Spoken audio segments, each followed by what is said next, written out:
Time's up. Admiral. Here it comes.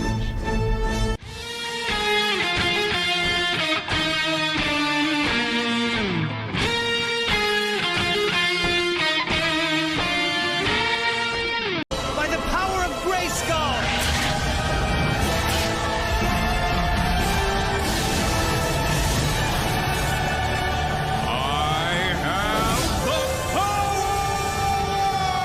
I am dumping unlimited power into you. That's what All Shooty wanted to do was be inside me.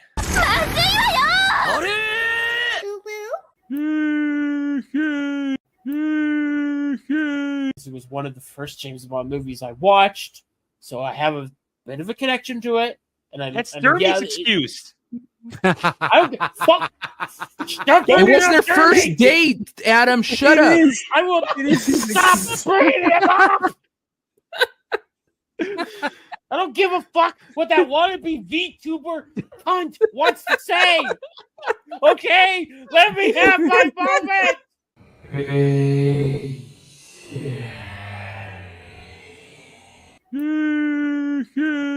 Dude, that's like a test of strength. That's not gay. That's like I'm gonna grip you. I'm gonna grip you harder than you grip me. Imagine for a moment, if you will, being Adam's neighbor. You're sitting in your favorite easy chair. Maybe you got a cup of tea and you're reading your favorite book, and out of nowhere, through the wall, you hear this: "Culturally appropriate my dick." We named zombies after you in that game. Yeah, Rightfully so. Yeah, I mean, they're these big fat bloaters that sun themselves and they just lay there. Oh, those are the things that come out of my rainbow's ass. That is just. Oh God, those eyes, dude. Those eyes, man. Those eyes. Pretty eyes. I'm not looking at them eyes right now. You know what? I know, but she is a total package.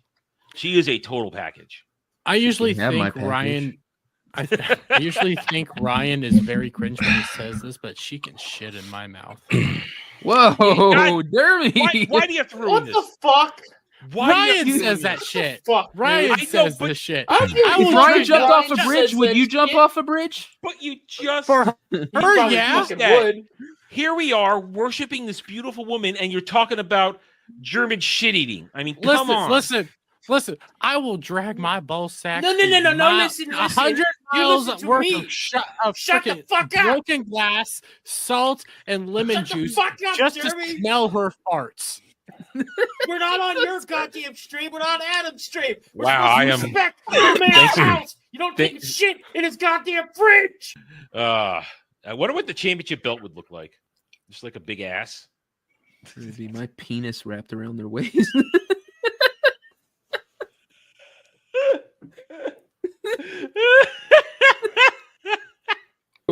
Come. They warned us about people like you. And to be fair, racist was Hitler. All right. Well, as you said, it's been an interesting week, and I think we have to take a moment. All right, I want everybody to join hands. If you're next to Jeremy, you don't have to touch him. It's okay. Join hands. I want you all to listen to the Lord. I want you to thank Jesus for the saving grace of delivering us from the acolyte and from Halo this week. He reached down with his glorious touch and he moved heaven and earth to make sure we no longer have to suffer these sins. So I want you to say, praise Jesus, because the acolyte is filled with the demons that are reaching deep down inside and telling you, use that lightsaber as a penis. Realize that you can abuse your loved one and she will still love you. And realize that with Halo, you can enjoy that man ass. And when that man ass is there, when those cheeks are in your face, you can understand that his helmet is off and it's okay. So praise Jesus for leaving us these sins. Amen. So where's Melanie back when we need her? Oh, wait. You're a blasphemous. Reverend Rabbi I Adam. think there's a bit of blasphemy here because Jewish. Jesus. I think Reverend Rabbi Adam jumped the book that his people were starting with and went to the other book. So that's the original thing of shipping. The problem is nowadays it is morphed into a weirdness where you have stans, these fake fans, who will take characters that have no reason to be in a relationship whatsoever, gay or straight, and they will ship them together to be in a relationship. And most of the time they want it to be gay. A few moments later. It's essentially Hang when you on. get somebody who No. takes individuals like D-Day Cobra. Okay, you see Oh Jeremy God! here. Don't No. make them And then kiss. they take Ryan. Stop it. No, shut up. Shut So This they is take worse I than swear to you God, kissing and they Ryan. start making fan All art of maybe Ryan bit. Wait, no, okay, this is Jeremy. This bent isn't going over to take and- away and from you Ryan making like out this. with Ryan. Let him finish. Okay. Ryan like this or the other way around, and sometimes it's uniting, and it's just a bunch of internet freaks saying these two should be together. Beat down that Sauron. Oh my God!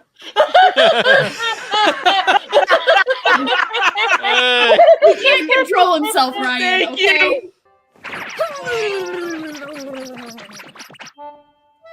There we go. All better now. Man, titties are the greatest things on earth.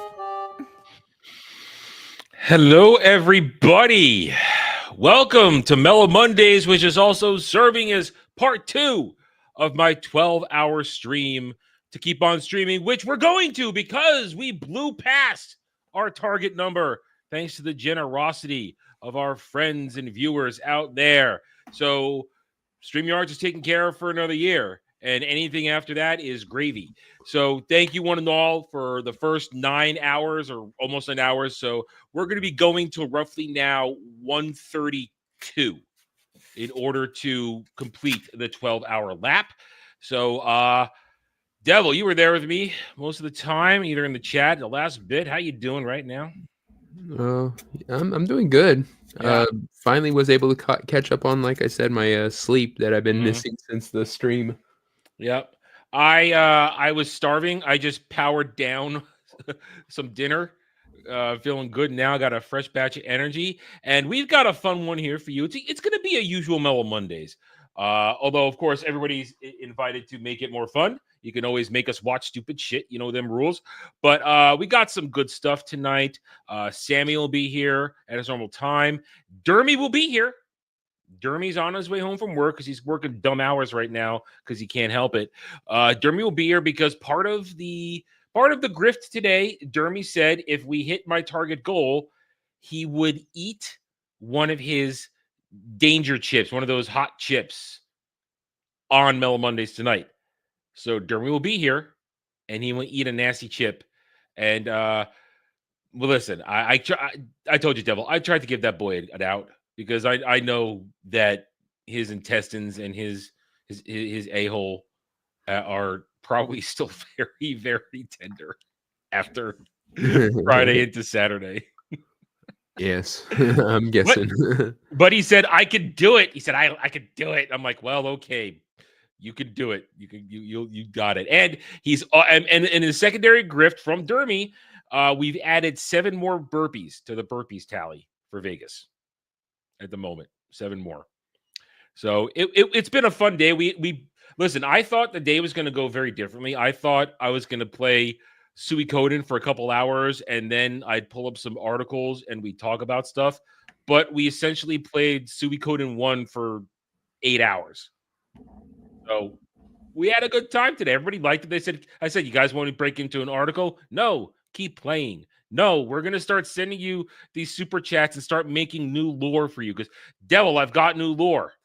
Apparently, I have an inner monologue that is in love with Dermy. It's strange because I'm not aware of this. I think it's something similar to Gal's Missing Bush, where it has independent thoughts of her, and where now my inner monologue seems to be existing separate from the rest of my brain. Are you sure? I'm pretty sure. Pretty sure I don't have romantic feelings towards Dermy. But we'll see. I seem to have heard you say a sentence that confirmed it. No, it did not. Never happened. Never happened. So we got a fun night tonight. We got a couple of real articles we're going to go over. We got our usual silly shit I'll make the guys suffer with, and we've got some dumb shit that we're going to point and laugh at, and some nerd shit. And as promised, in about an hour or so, you got to let me digest my real dinner first. I will eat the banana the long way. I will eat the banana the long way because that was what the Wheel of Pain told me to do when I chose to risk it on Friday night, Saturday morning. All right. So let's see. What am I going to start with here? Let's take a look. I've got a bunch of things here. Oh, let me turn that off. That doesn't need to be on anymore. I'm surprised that of course it's not coming through because I switched HDMI cables. I'm doing surprisingly well because I only got like 5 hours of sleep last night, which is not what I wanted to do prior to a long stream. But I just woke up this morning and it was one of those mornings where my nose was half clogged and half open. And I got up to take a piss and I was like, well, I'm uncomfortable. There's no going back to sleep. So I just started the date around 9:30. I was like, all right, fine, we'll do it. And here we are. I'm doing all right. I mean, if this was a 24-hour stream, I would start to be worried in about 5 or 6 hours from now because that would have been rough. Hail Alf. Hail Alf. Hail everybody in the chat. How you guys doing? Hail. Hello, Kale. Hello, Legatus. He's been doing the work all day today. And although, listen, I have to apologize to Legatus because there was a moment during the stream today where our buddy Professor Savage Dad, his account got hacked by a meme coin thing called what was it called again? Kel, what was it called again? Or Static, you're here. What was it called again? Something I already forgot it. I've too much information processed today. Can do coin. Yeah, can do coin. So here's the thing. Prof will do bits where he pretends to be somebody else and does stuff like that. And he came on the stream and he started saying can do coin. And it can do. I mean, Devil, that sounds like just something stupid that one of us would make up. The can do coin, right? Yeah. Yeah. It was easily understandable, Prof doing something like that. Yeah, like, that's the thing. No one doubted it. So Legatus, being his normal mod self, when somebody started spamming show that he started nuking it in the chat. But I thought it was just Prof doing a bit. So I said, Legatus, don't do that. He's Prof doing a bit. But then apparently you guys told me like an hour later that you guys alerted Prof to it. And he came into the DM rooms and said, yeah, that's not me. I've been hacked. My account has been hacked. Somebody's using my account.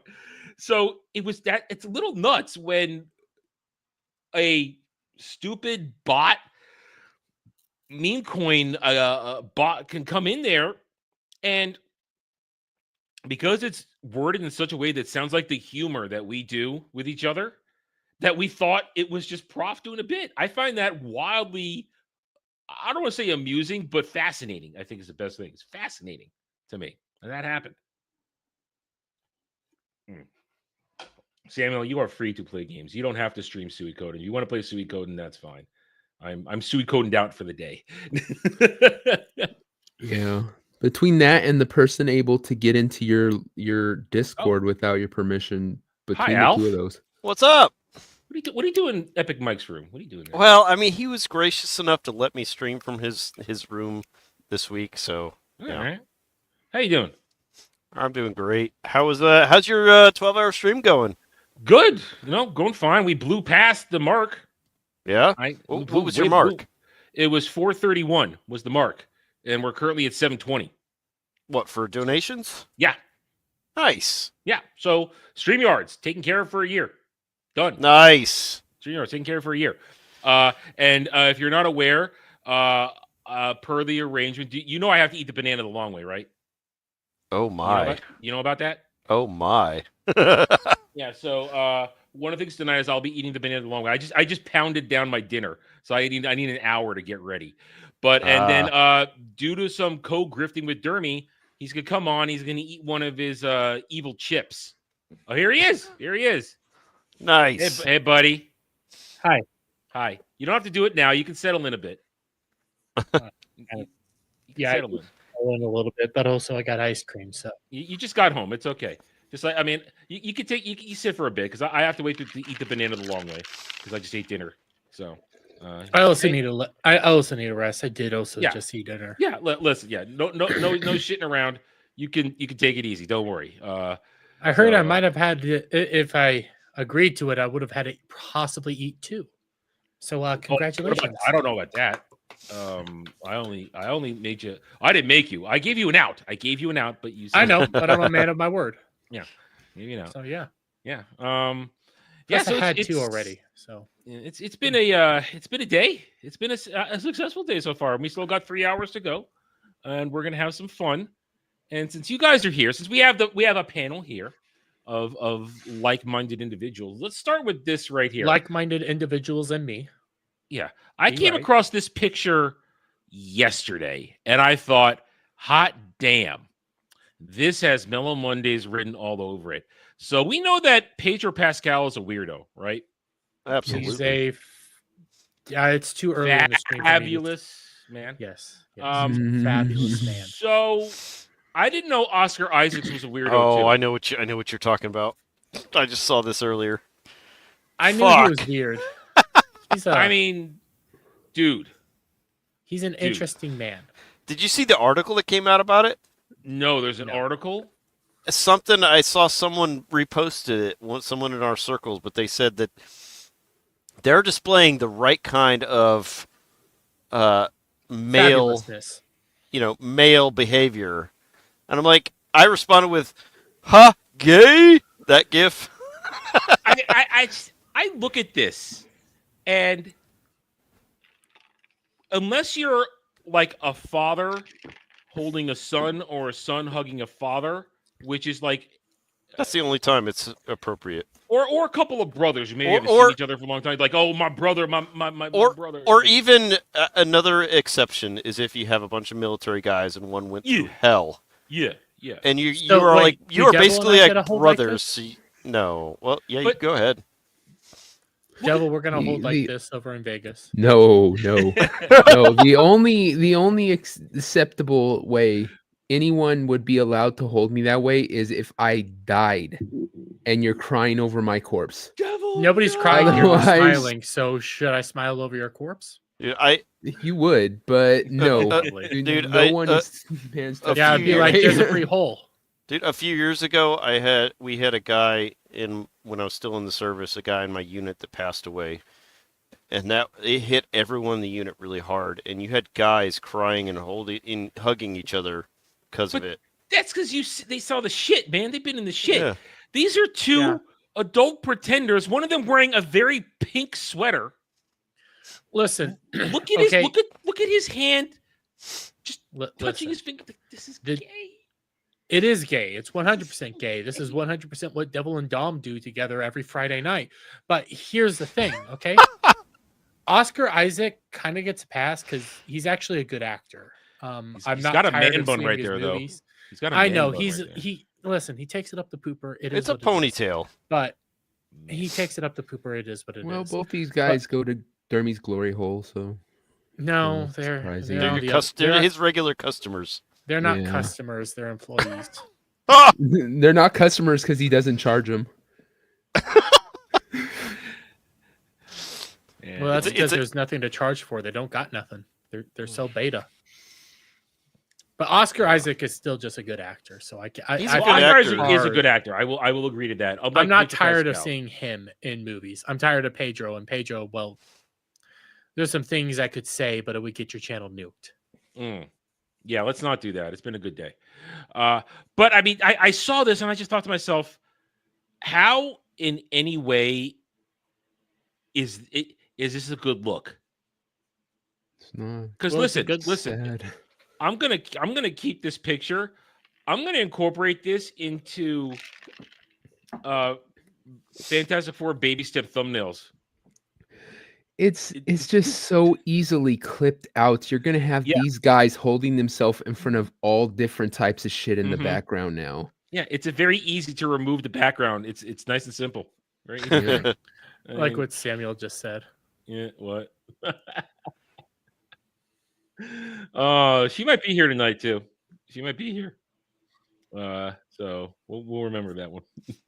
Dude, I think Kratos, we will 100% reenact this photo in Vegas, me and Devil. Absolutely. What? No. Why do I have to wear the pink shirt? Well, because you're less gay. I don't have any. The pink makes it more gay. I have to disagree. I have to disagree with Kel. It says Pedro's a good actor. I think he's a mediocre actor. I've never really liked him in anything I've seen him in. He's decent. He's not like Oscar Isaac. Pedro has some decent roles. Like Oberon from Game of Thrones was a fantastic character. Did you see him in Wonder Woman 84? We're not talking about that. I actually did like his character kind of in Kingsman Golden Circle, even though that was not a good movie. I never saw that one. It's not a good movie. It's actually really shit, but he has a decent character. After the first one, which I really liked, I thought, you know what? I have a feeling everything after this won't be good. And the third one's actually really good. But it's a prequel. Actually enjoyed it. It's a prequel. It's a prequel, but it's a good prequel. And it goes back to being more goofy and kind of serious at times. And there's some shit you aren't expecting. So it does have some modern dayisms, but you're outside of one, you're kind of like, I kind of like this. I still like this. Listen, I'd let Gal Gadot have her way with me. We all would. Yeah, I would too. Yeah. We all would. What I don't get is Devil. He's spoken for. Dom's the only one for him. Dude, it's so lame, the joke coming from you, because you are the gayest motherfucker on earth. If anyone's running away from Gal Gadot, it's you, Bunny Man. I feel like this is cope. No, it's facts. I think you're coping. Yeah. You're the one. Bunny girls, man. It's okay. We got video of it. I want to be surprised if Pedro cried during this. We also got pictures of me getting scammed by two very beautiful women because of that whole running away. So shut up. We had to force you into that picture. No, we didn't. I told you they had penises under there. You fucking were all into it then. Now you're recreating history, okay? I was like, no, I'm going to take this picture because you motherfuckers keep saying I run away from bunny women. So here, I'm going to take this motherfucking picture. Okay, so now you're admitting you did it solely to try to prove you weren't scared of bunny women and gay as hell. Exactly. And in the process, I got scammed. Are you? Oh wait. Okay. So are you going to try and seek out these bunny women and fuck no. And get your money back this time? Adam, I'm sharing the BuzzFeed article that spoke about this. Oh man. Yeah. Go ahead and read that. Toxic masculinity. Oh my. I'm sorry. All that picture did was make me want to be a little bit more toxic. I'm sorry. I feel the need to throw things into wood chippers and go chop down trees. Yeah. And that picture makes you want to be more masculine and more toxic. Like go outside, yell at a baby, tell a woman to make you a fucking sandwich before smacking her around. I want to stand out in the middle of the street and take a piss on the street and say, "Stop me." Yeah. What are you gonna do? Drink a beer. But yeah, that's what I saw earlier, and it's a BuzzFeed article. So smoke a cigar while drinking some whiskey. I thought BuzzFeed went out of business. It did. This is probably an older. Well, no, it's new. Yeah, it's about this incident, which was it's about this incident. Yeah. Yeah. I thought BuzzFeed did go out of business. Yeah, I thought it went out of business. I'm surprised. Listen, it's one dude in a fucking basement now, and he just called himself BuzzFeed. No, it's this woman, Stephanie Sotero. She's living in some basement. Oh, you're expecting that's not a dude. I mean, it's probably a dude. It's probably a dude. I mean, all right. So, having now seen some non-toxic masculinity, here's a topic that kind of carries over from last week. Alf, we were talking. We did a pseudo ranking last week of '80s action stars or action characters and where they ranked in terms of their survivability, like all that kind of stuff, or what they went through, how tough they were, various things. And two of those movies, franchises that were in there, happened to be Lethal Weapon and Beverly Hills Cop. And I found this, and I thought, you know what, this might be a nice little follow-up. So in terms of talking that, so we've all seen these movies. These are two glorious franchises. Yes. Both to be enjoyed for different reasons. So I'm going to pose this to you guys now. Which is the better cop series movies? Which one is better? Which is better cop series? Lethal Weapon. I still haven't Beverly? seen Lethal Weapon. But God, you're a what? fucking fan. All right, I've never seen it. Okay. Okay. Don't you, We you ha- just you we just have to we you're sitting Yeah, next to I know. Cloud in the tree we right have now. to- But no, I've seen all of you have to- Beverly Hills Cop except for the third one, and I'm Yeah, going Beverly Third Hills. one is You have crap. to Let's pre- not watch Fuck the third one. Yeah, you have to preface it. What do you mean by better? Like, so, and let me expound on it. So, the Lethal Weapon series is better from a serious action like standpoint. Mel Gibson, awesome. The Beverly Hills Cop is better, I think, from the comedic standpoint because it's a lot of funny stuff in there. It's more comedy slash cops investigating stuff. So Listen, I think I can each has its own. I can break this down very easily for you. Okay, Lethal Weapon 1 does have Mel Gibson, and I just literally had his name and I fucking forgot it. Yeah, Gary Danny Glover. Busey? Yeah, Danny Glover is who I was going to say. Listen, you might have those two, but Beverly Hills Cop has Eddie Murphy and two other white guys. So I mean, just the math there. What I find is Jeremy- funny is Jeremy Danny prefer Glover's a black char- man and two white guys. Oh, That's what wow. Exactly. He wants more men. Yep. Well, also, I was a huge fan of Eddie Murphy. Look at Cloud look at has this. seen all the Lethal Weapons, including Lethal Weapon 5. And listen, I'm not going to listen to don't shame me with fucking Cloudisms, okay? Cloud hasn't seen 13th Warrior. Cloud hasn't seen a lot of shit. Just because I haven't seen one fucking series, Cloud literally didn't see the fucking Predator. Fuck off. You know what's funny is in the first Lethal Weapon, Danny Glover's character has a line where he says, "I'm too old for this shit." That's the coined phrase. Yeah. And I am older than he was I when he know. made that line. I know. I told who? Oh God, I Last said week. it on You said it last week. Yeah, you said it last week. That, yeah. that we're most of us on the panel were older than it, except for Bug. Yeah. And Danny Glover looked old. Now, funny thing is, when they got to Lethal Weapon 4, Danny Glover was in the best shape of the series in Lethal Weapon 4. He was in his best shape in that one. But Alf kind of has a point when he's going about that. When it comes to being a cop series, they're two different kinds of cop series because Lethal Weapon 1 through 4, these are action movies.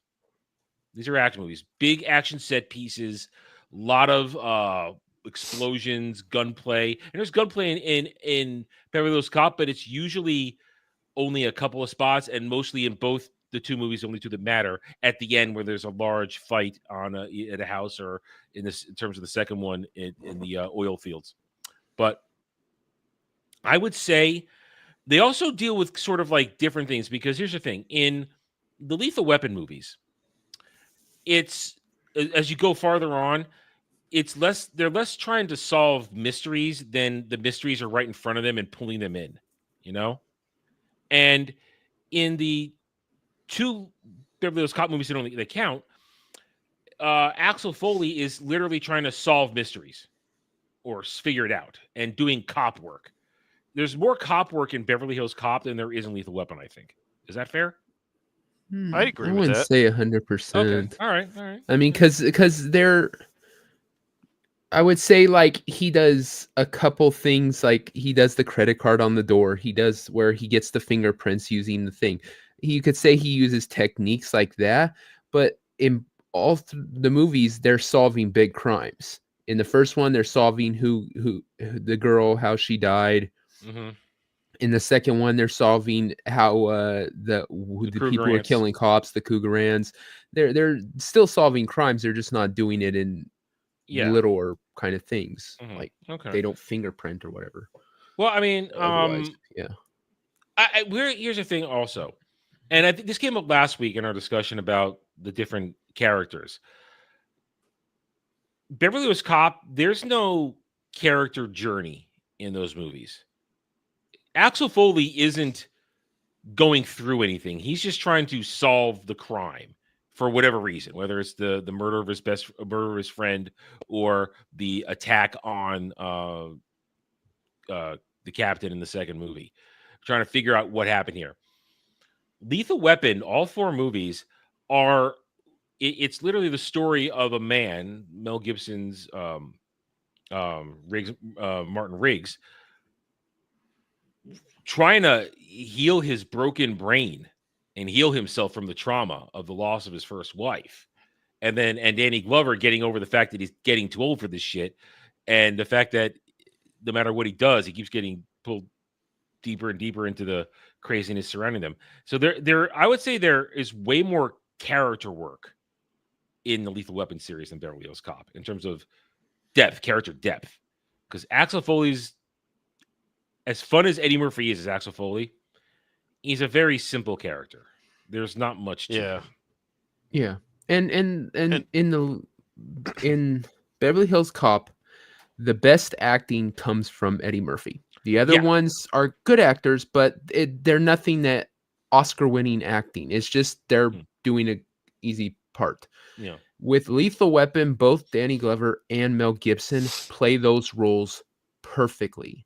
They are great in them. And then you have other ones that come in that are really memorable, like when you get Leo Getz. Yeah. And stuff. So I would say on acting, you'd have to give it to Lethal Weapon. Story, I'd give it to Lethal Weapon. I just think that overall, but I do agree that comparing them is kind of stupid because one's a comedy, one's a purely action. Yeah. But I agree. But the fact that Dermy hasn't seen him means I really hope that chip ends his ass. I really hope as far as just because of that, when I take a shit, it's gonna be in your mouth. It will be the flaming shit. Whoa! Wow, in your mouth. Man, wow! God, you just can't help but make yourself gayer every chance you get. That's Dermy. Man, I didn't know we were gonna go down this direction tonight. It's supposed to be. Well, you invited me here. I was going to say, the worst part about as... that is he knows what I said is true. Yeah. All right.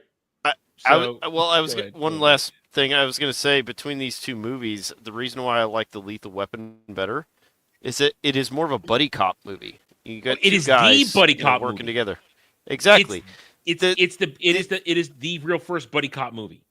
Really? Yeah, and Axel Foley, he's not really buddy cops with anybody. They're kind of like tailing him or kind of like, in the first one. By the time you get to the second one, they've been friends for a few years. I mean, they're friends. The second right, one, but it's not, it still doesn't feel like a buddy. It just still doesn't feel like it's not a buddy cop movie. It's a comedy cop movie. And you got to remember, Beverly Hills Cop 1 and 2, this is like Eddie Murphy at his peak power in terms of fame.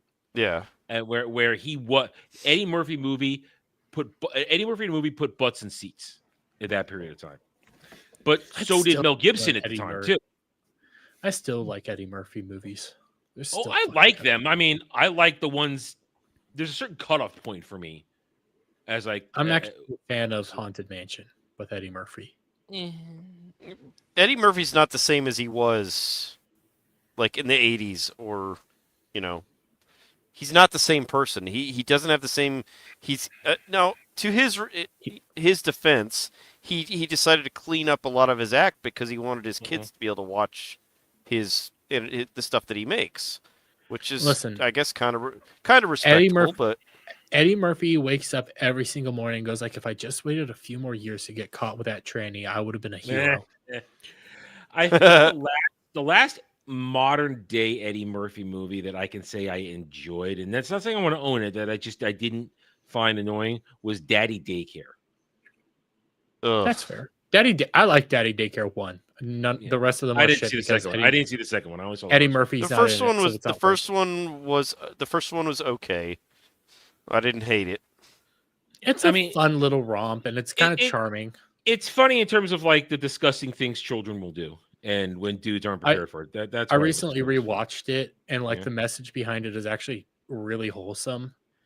And it's all about sometimes, wanting all the big best stuff isn't really worth it. It's just spending time with your family. But I mean, that's the last one. That's the last one I like, because then we'll say, well, Adam, what about Nutty Professor 1 and 2? And I'll say this: Eddie Murphy does a phenomenal job playing 5 different characters in those movies. But those movies are so tiring. They're so tiring. I can only handle the first one is, in my opinion, the first one is the only one that's worth it. Yeah. I do like Donkey though.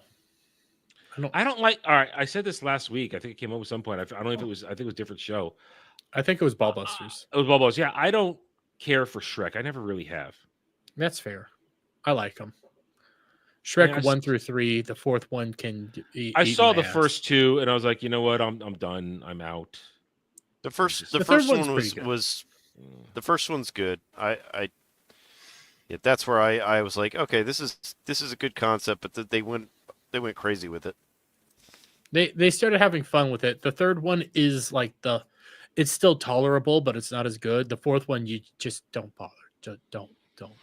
I mean, we didn't really talk about there was other things going on a couple weeks ago when they dropped that 30-second trailer. I think we talked about it a little bit on Ballbusters. We ran away from it real quick though. Because because there wasn't really much to talk about. I don't really see the disdain for it. The only one I can really see is like Donkey. The mascot at Universal even said he looks homeless, and I was like, yeah, I can actually see that. He looks honestly. I mean, I don't care enough to complain about it, but I will make commentary if it does turn out that one of them trans themselves. I mean, if I pray that's just that's legitimately just a continuity error. I pray. Listen, I wouldn't put it past them, because these people in charge of all the bullshit these days, they don't care about continuity. They don't. They don't give a crap. I think it's a continuity error because DreamWorks and Universal, other than that animation, they've been pretty on top of just giving you good, decent family movies. They've been really trying their hardest to do that.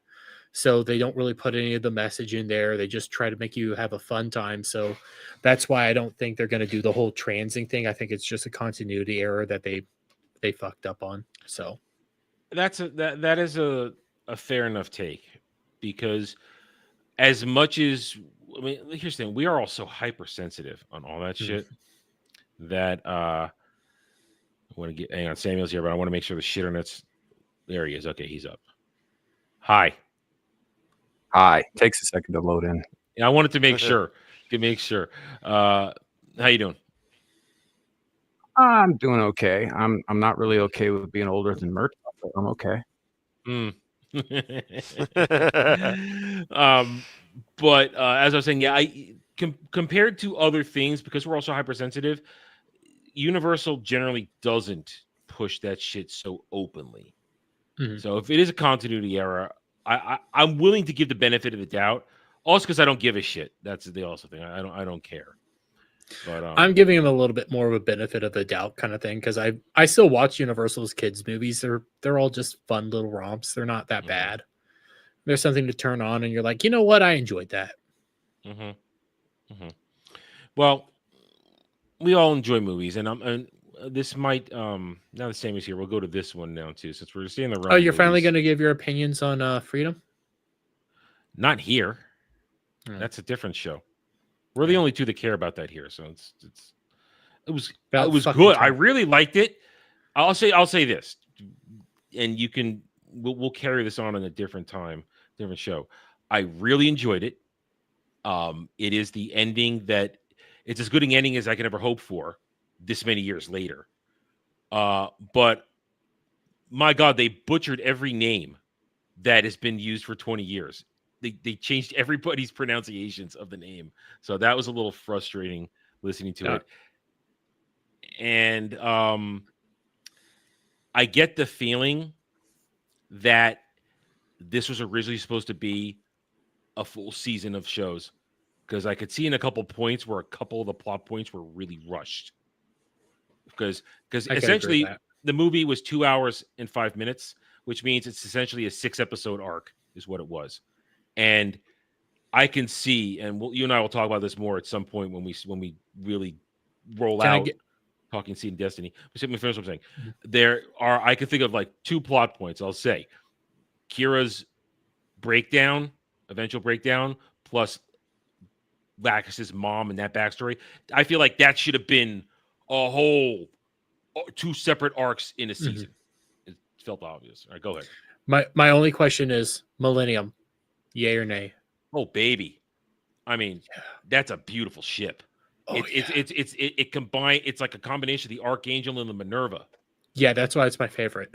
I mean, oh well, listen, my heart broke when the Archangel got blown up. My heart broke because I mean, you only recently watched it. I've been watching that ship. I mean, for 20 I years. still the Archangel was not my favorite ship, but even watching that thing blow up, that hurt. That hurt Yeah. a little bit. All I know is that when they put him in Strike Freedom at the end, I was like, yes. I mean, the 3rd generation Freedom, that was a nice Gundam. That had some cool ass tools on it, but they put it back in Strike Freedom.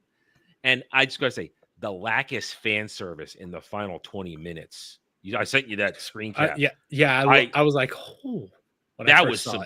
it. I mean, they spent 2 seasons in Seed and Destiny giving her next to no fan service whatsoever, except in the opening credits in that white dress. And then suddenly at the end there to give that is just all kinds of glorious Lacus fan service. It was great. Best moment is still Atherin thinking about Kigali in the fight. That was funny as hell. I went, seriously?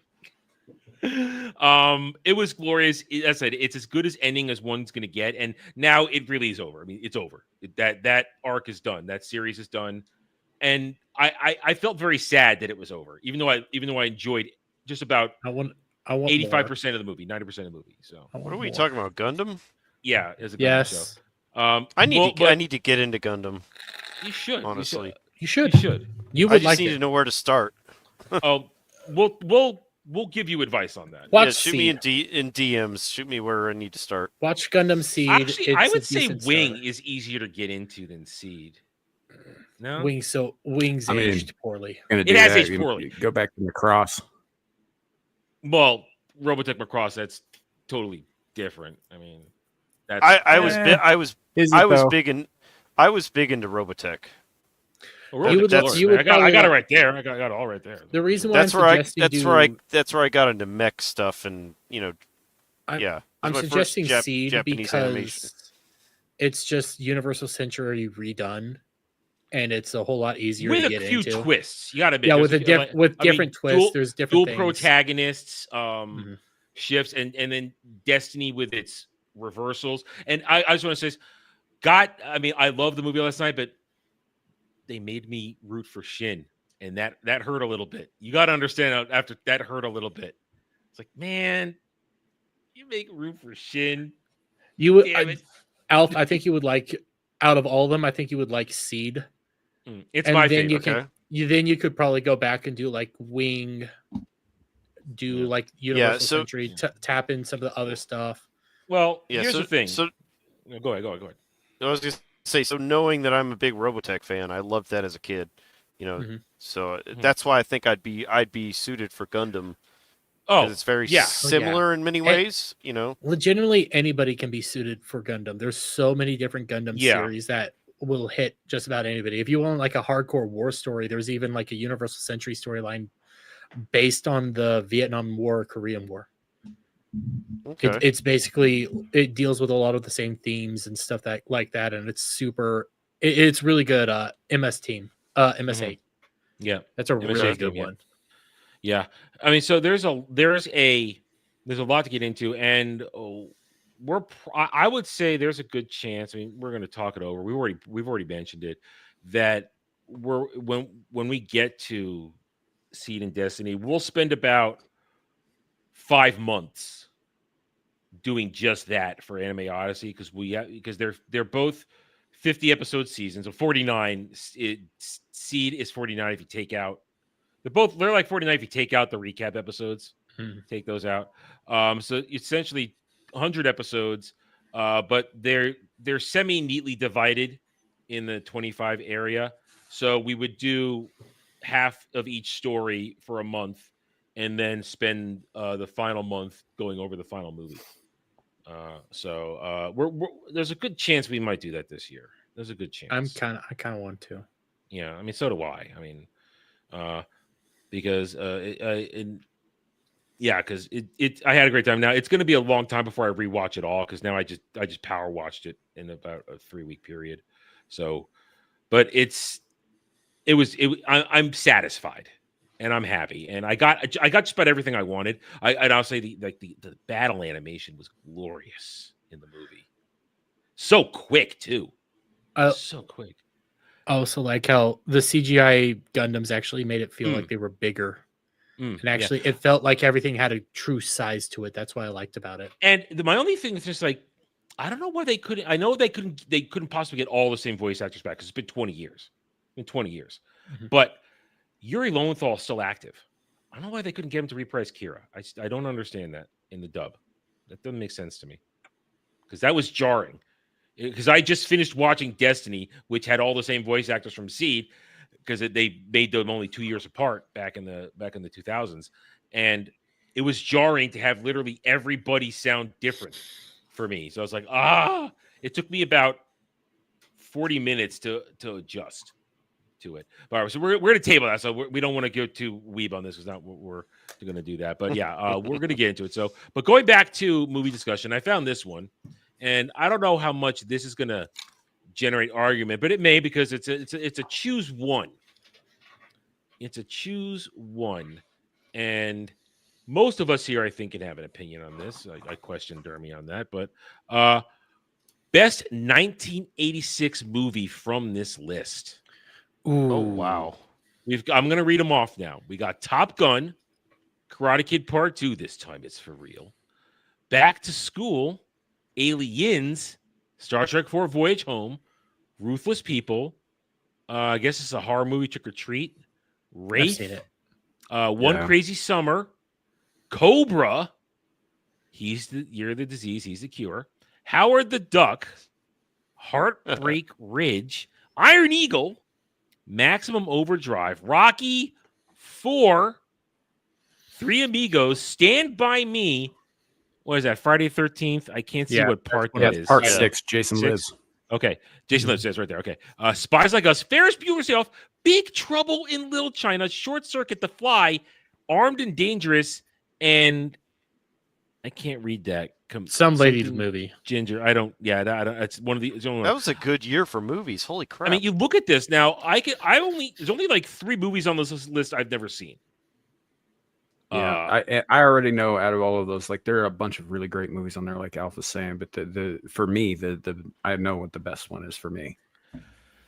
I've been looking at this, and this is rough, because there are a couple of these are some of my favorite movies. Yeah, there's 5 movies. I think I've got a half a dozen I would like to prefer, but I think there's 1 or 2 that'll come out on top for me. But I gotta try and make a choice here. Now, the sentimental side of me wants to say Star Trek 4, but that's got a lot of sentimental value. It's the last Star Trek movie I saw with my grandmother. So it's the one with the whales. Yes. So I kind of it's weighted unfairly, so I'm going to not choose that one. But man, and some of these are more cult classics now than they were successful at the time. And some of them have sequels that were better than the first, or at least follow-ups that were better. And this is rough. I've whittled it down to 3. Yeah. I'm still struggling. God, this was easy for me. All right, go ahead. Yeah, it's easy for me too. The Fly, David Cronenberg remake. I love that fucking movie. I think Jeff Goldblum got fucking robbed at the Oscars that year. They did actually win one for best practical effects, and they do have some unbelievably sickeningly well done practical effects in that movie. But that's a gross. Yeah, movie. I watch that movie once a year at least. I love that movie, and yeah, it's got like it's not a perfect solid script. There's a few things that don't quite work in it, but it's just this like beautifully hideous tragedy, you know, and it beats out everything else. And like I said, I'm not knocking any other movies on this. No, list. this is for us. When I'm the rule is for the game here for you. Except maybe Jason Lives. That one wasn't very good. There is because there's a lot of personal interest here for these stuff things. This isn't like saying which is the best sci-fi movie, or which is the best action movie. This is literally the entire range of genres on this list here. So I'm gonna go Heartbreak Ridge. Really? Yeah, I really like that movie, and I watched it the other day. Oh, okay, all right. For me, I look at this and I say, which one do I have the most fun with? That's the only way I can possibly pick one. And for me, I'm going to say Big Trouble in Little China, because that's the one out of all of these I always have the most fun with. Every time. Because of its zaniness and its quirkiness. Yet it's that slight science fiction in it, and the slight fantasy, the good little mix. And the one-liners. I love the one-liners in that movie. I love it so much. All right, Alf, whittled it down. For me, it's a hard decision. My runners-up would be Rocky IV, and mainly because I like the Russia, USSR versus America story, and that Rocky, his friend dies. Yeah, his friend dies, and he's trying to, overcome. I also like Top Gun. But honestly, in my opinion, Top Gun Maverick, it's my personal opinion, I think is a better story overall than the original Top Gun. I still haven't seen that. Well, this weekend on Drive-In, we're doing Top Gun on Drive-In this weekend. But I think the top for me, because I'm a big sci-fi guy, would be Aliens. That's fair. I love that movie. I was torn between Aliens and Heartbreak Ridge at the end, but Heartbreak Ridge is just something I can turn on all the time. We know you do. No. I know. I've bitched about that ad nauseum for like 2 years now. I know you guys know, but still, I got issues with that movie. Devil, do you have any hope of choosing one of these? No, not really. There's a couple on here that is just, it's hard to. It is. I would say Top Gun, Rocky IV, but it's also because it's crossing so many genres. It's hard to sit there and try to compare the two. Ferris Bueller's Day Off. I mean, goddamn, that's a classic. That's a great of movie. Comedy. And then on a personal level, choose, like the one with like duck titties. He'd choose the furry one. Look, man, that movie's so shitty it comes back around to being good again. Well, it's a cult classic. And you get to see what's that actress in her underwear, which is Leah automatically, Thompson. automatically Thompson. puts it into a classic. Yeah, she almost fucks a duck in that movie. Almost. Someone said duck titties. It is duck titties. Yeah, there are. There are duck titties. There's practical he's effect looking duck at titties. He's looking at a Playboy at one point, and it has a girl duck in a Playboy spread. On his planet, he flushed somebody's bathroom. There's one in the bathtub. Yeah. Yeah. I'm more shocked that Devil isn't choosing Aliens for his hard-on for Sigourney Weaver. Really? Because I was shocked that duck titties have duck nipples. They're not mammals. Yeah. They're aliens. They are aliens. Devil, what would you do if you could fuck Sigourney Weaver, but she looked like a duck? What? Where did that come from? He pulled it out his ass like every other thing. She's not even in that movie. Well, no, this is because I know Devil likes Sigourney Weaver a lot and thinks she's hot as all hell. So I thought, well, what if she was a duck? What if she looked like a duck? God, you're. I got to step away for a second. I'll let you guys figure this one out. I figured Dermy would be more into it because he likes the Twiggy types. Well, I don't like Sigourney Weaver. No, I like her you as like an actress. She's not- Rachel, what's her she's not. face? Listen. Okay, Rachel Zegler. That's a hate fuck right there. That's not a I love you fuck. That's a hate fuck. That's the gonna guy end in that's a- divorce. my queen. That's Trust a me, if musher. Rachel Zegler had to fuck you, she'd hate it too. All right, No, Dermy. she's my queen because of the views. That's why she's my queen. That's a Dermy mashing her face in the pillow. Hate fuck. Yeah, that's. Are you sure he wouldn't be 100. biting the pillow in that scenario? No, I will make That's sure called she is grape. biting that pillow. She'd have the strap on. Dermy would be No enjoying it. just means try harder. Oh my god. No, it doesn't at all. Stop now. Just no. Oh, Dermy. I love that Adam had to come back. and No, just say, I was listening the entire time, okay? Like, no. Oh my. No, you couldn't pay me to fuck Rachel Zegler. You couldn't pay me. Listen, she has good tits. We've seen. No, we've she seen doesn't. No, she I've seen the doesn't. nudes. She doesn't. No. So I now can't get past that unibrow. Dermy confirmed he'd fuck an Listen, alien. I will finish off that unibrow with a big old glob of. Now you know what I'm. Oh, yeah. Please All stop. right. Making. We're not I'm talking about honestly love starting here. to We're feel talking sorry about for her anger at this fucking. point. Wow, I'm. This is generating all kinds of clips for a new clip reel tonight. This is great. Okay, I haven't updated the Mellow Mondays clip reel in a while. I agree with Ryan Kendall when he says we're not talking about love. We're talking about just pure fucking. No, I kind of agree with some of his stances on this shit. I do not find her sexually attractive at all. I just Why don't. every, Yeah. why are every you time gay? you say I agree with Ryan, stupid shit comes out your mouth? Ryan and I have the same opinion on this. We both fucked the shit out of Rachel Zegler. You're not allowed to watch Ryan no more. Right? Kratos for $5. Do the 1990. No, do one for 1999. Much harder. I need to find an. All right. I'll find an image. Give me a second to find an image because Kratos just paid for it, so we'll do it. Give me a second. Let me find an image for 1999 movies. I don't know. I mean, because Kratos, we're talking like real subjective stuff here, like what we personally like best of these movies. So I don't know that would necessarily be harder because, like, 99 was a great year for movies, but so was 86, so was 87, so was 84. You know, Yeah. 94 was pretty good too for movies. I heard Like I said, I heard 1992 was great for space movies. How did I know that was going to happen? The I guess this is Ryan here needs we to get go. a restraining order on me. No, I'm not going to do anything heinous to Ryan.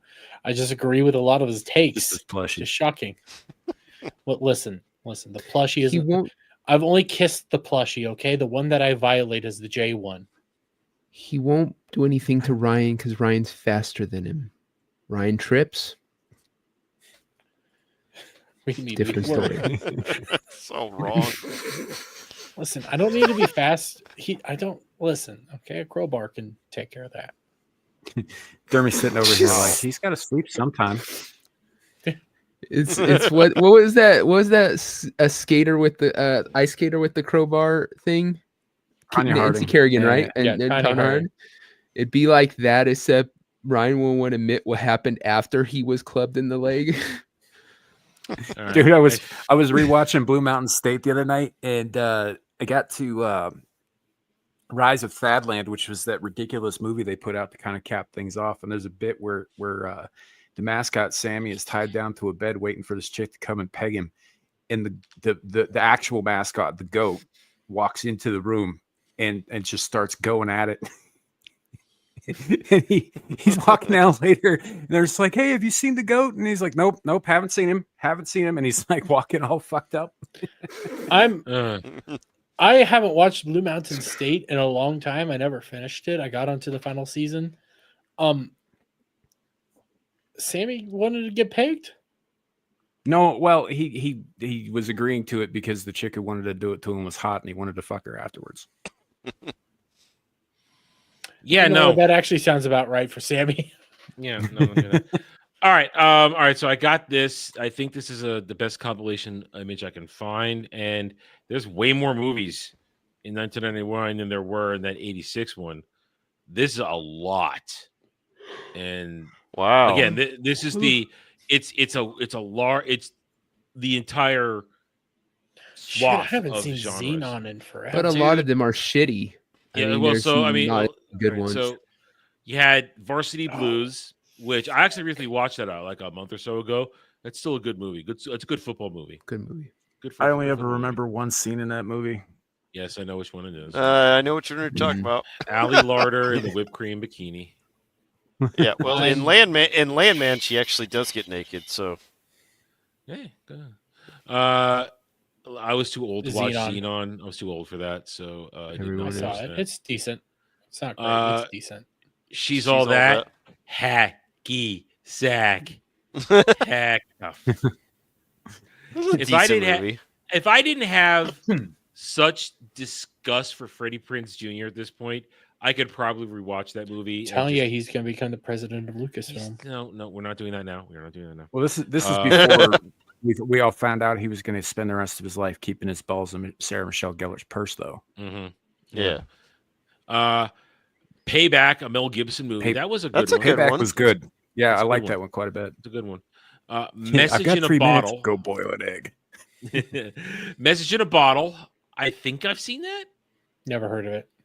I've heard of it. I haven't. I don't think I watched Kevin it. Costner. I vaguely remember why I didn't watch it. I might have gone across it. I don't think I watched it, but I've heard of it. I think what does he throw a message out in a bottle? She finds it, and then she goes to find him. Like, it's just it's another one of those sappy romance, something comedy, gay like that rom-com that they. I've already found the a movie that I'm billion going to of. pick amongst all. Oh, of I'm them, not and picking a not movie. even- I can't on this. There's too many. It's hard, I'm just but going there's through one. if I've seen it and liked it at this point. On this one. There's 2 movies on here I can see already that I will never watch again. So Oh, there were movies on the last list that I won't watch again either for reasons. All right, October Sky. I never saw that one, so I can't. That was a good one. October Sky's good. Yeah. Yeah, it's a good movie. The Talented Mr. Ripley. I never saw that one. Damn it, Kel. How did It's you- a vehicle for Matt Damon's Damon was just kind of coming up at that point in his career. He was starting to be like Hollywood's golden boy or whatever, and this was sort of a vehicle to kind of showcase his range, but otherwise it wasn't really that great. I thought Dermy would go with the one called Dick. Nope. I enjoy it. That movie's actually pretty funny. Magnolia. That movie's a little fucked up. Tom Cruise. I never saw that movie's. Yeah, a little fucked up. It's a little fucked up. Was that the beginning of his Scientology days or after?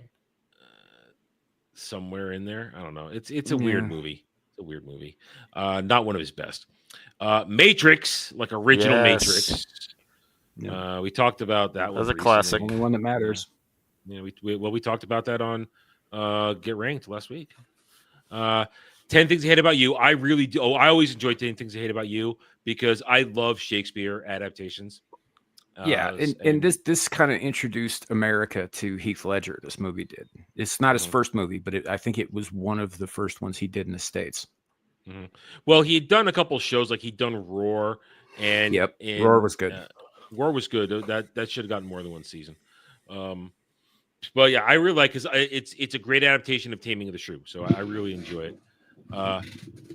Baby Geniuses. I can honestly say I have never watched it. I'm never going to. I don't think I've ever heard of it. I don't think I've seen that. It's weird. I know this one's a cult favorite. Lock, Stock, and Two Smoking Barrels. Oh, that was so good. Guy Ritchie movie. It came out before Snatch. If you like the movie Snatch, definitely go watch Lock, Stock. Great movie. Yeah, I'm not really a Guy Ritchie. It's got fan. Vinny. I've seen It's got Vinny Jones in it. He's a great actor. Vinny Jones is always good and stuff. Yeah. Cruel Intentions. So this movie is for horny people, and that's all I'm saying about it. With an incest fetish. Essentially, like no, it's 10 Things I Hate Cloud's About go-to You. movie. Well, it's an update of Dangerous Liaisons. Oh, wow. Yeah, I know I've seen it, and I was like, yeah, it's about a brother and sister who or these two like richish people who decide to see who can seduce this one chick the most effectively, and they're basically using her, and the whole thing gets super fucked up and twisted. Yep.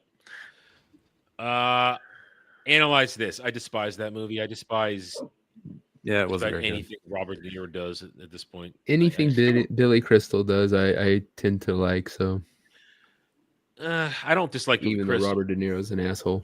Yeah, Billy Crystal's good, but Robert De Niro's an asshole, but he can still act from time to time. Up to a certain point. I mean, to a certain point. But he earned that reputation for a reason. Like, it wasn't just by association. Like, he does good in a lot of the roles that he's in. But but Adam, I can separate the art from the artist too. I can watch a Robert De Niro movie and still hate the fucking actor. Yeah, I'm the same way. I can watch. I can up to a point. Up to a point, because at a certain point, they're not even worth his movies aren't even worth my time anymore. Is the thing. I can do it with Robert De Niro. I can't do it with Mark Hamill. Ugh. So I can still watch Star Wars. I can still watch the original Star Wars, but that's all I watch him in. He's intolerable. Mark Hamill's. I mean, I'll tolerate his voice as Joker when we're watching Batman. I can tolerate that. He did a good job as Joker. Yeah, he did. 8mm. So this is on my very short list of movies that I will never, ever, ever watch again. I don't remember anything about this. Well, good. It's probably a good thing, Alf. It's very well shot. It's very well acted. It's very well directed. It's probably Nick Cage's like standout performance in his career. It's incredibly well done, but it goes to such a fucking dark place. It messed my head up for like 2 weeks. Yeah, it's a rough watch. It's about snuff films in Hollywood. Yeah. And it's super fucking dark. And yeah, I'm never watching that shit again. Everything about it, it's extremely well made. But I'm not watching it again, ever. Okay, Office Space. That's a classic. If I never see it again, I'll be fine. If I never see it again, I'll be fine. Yeah, but I can watch it anytime. My dad, so I watched it before my dad did, and when I showed that to him, because he had up until, up to that point when that movie came out, he had worked a bunch of cubicle jobs, like working in offices with a bunch of cubicle farms. So he found it hilarious because a lot of the shit that happens in that movie happens in stupid offices where you work in cubicle farms. So it's a great movie. And it's Mike Judge. Where's my tapler? You can't go wrong. You can't go wrong with Mike Judge. I saw Office Space before my current job. I understand Office Space a whole lot more now. I once did an Office Space moment. We took a broken TV I had when a couple of us were having a really bad moment. Yeah, I've done that too. We took it out to a field and we Office Spaced the hell out of it. We did we did that with a TV and a homemade 20-pound sledge. There's a lot of things I want to do that too at my work. And on that same night, we were as we were driving back listening to Use Your Illusion 1. Nice. We hit a raccoon. And he was picking raccoon guts out of the front of his car for the next month. I gotta refer to Kratos' last chat where he says no sequels on this list yet. That's funny because if you look at the list of movies every year for the last 5 years, more than half of the list is reboots or sequels because they're lazy. You could probably go back. This was the golden age of movies, the 90s and early 2000s, in my opinion. When things were like kind of peaking and, you had Lord of the Rings, you had all this crazy stuff. Now everything is a remake. It's or a sequel or just you wait, Al. We're going to get a remake of the original trilogy. I don't think 80s and early 90s movies are better, but a lot of these are either remakes or repackages of old ideas and been done before. Well, Out of Towners is actually a remake, I believe. It's a remake. Out of Towners you got The Mummy on there. That's a remake. That's a remake. I'm okay with remakes if the movie is so old.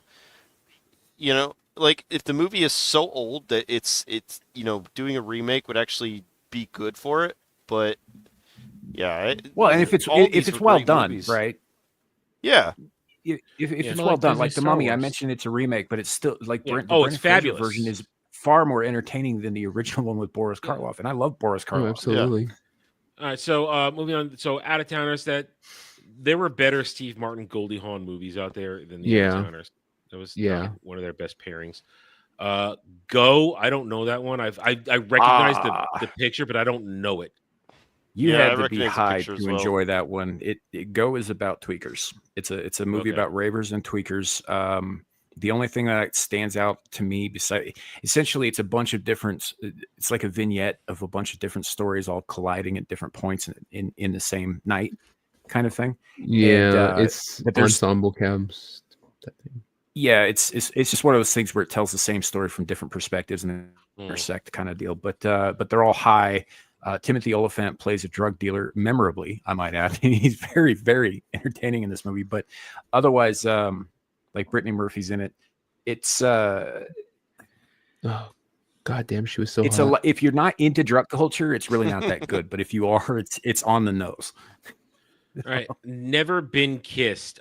This is one of those Drew Barrymore movies I didn't like because it's just she's told a 30-year-old pretending to be a high school student to get over her trauma and make a story out of it. It's like, no.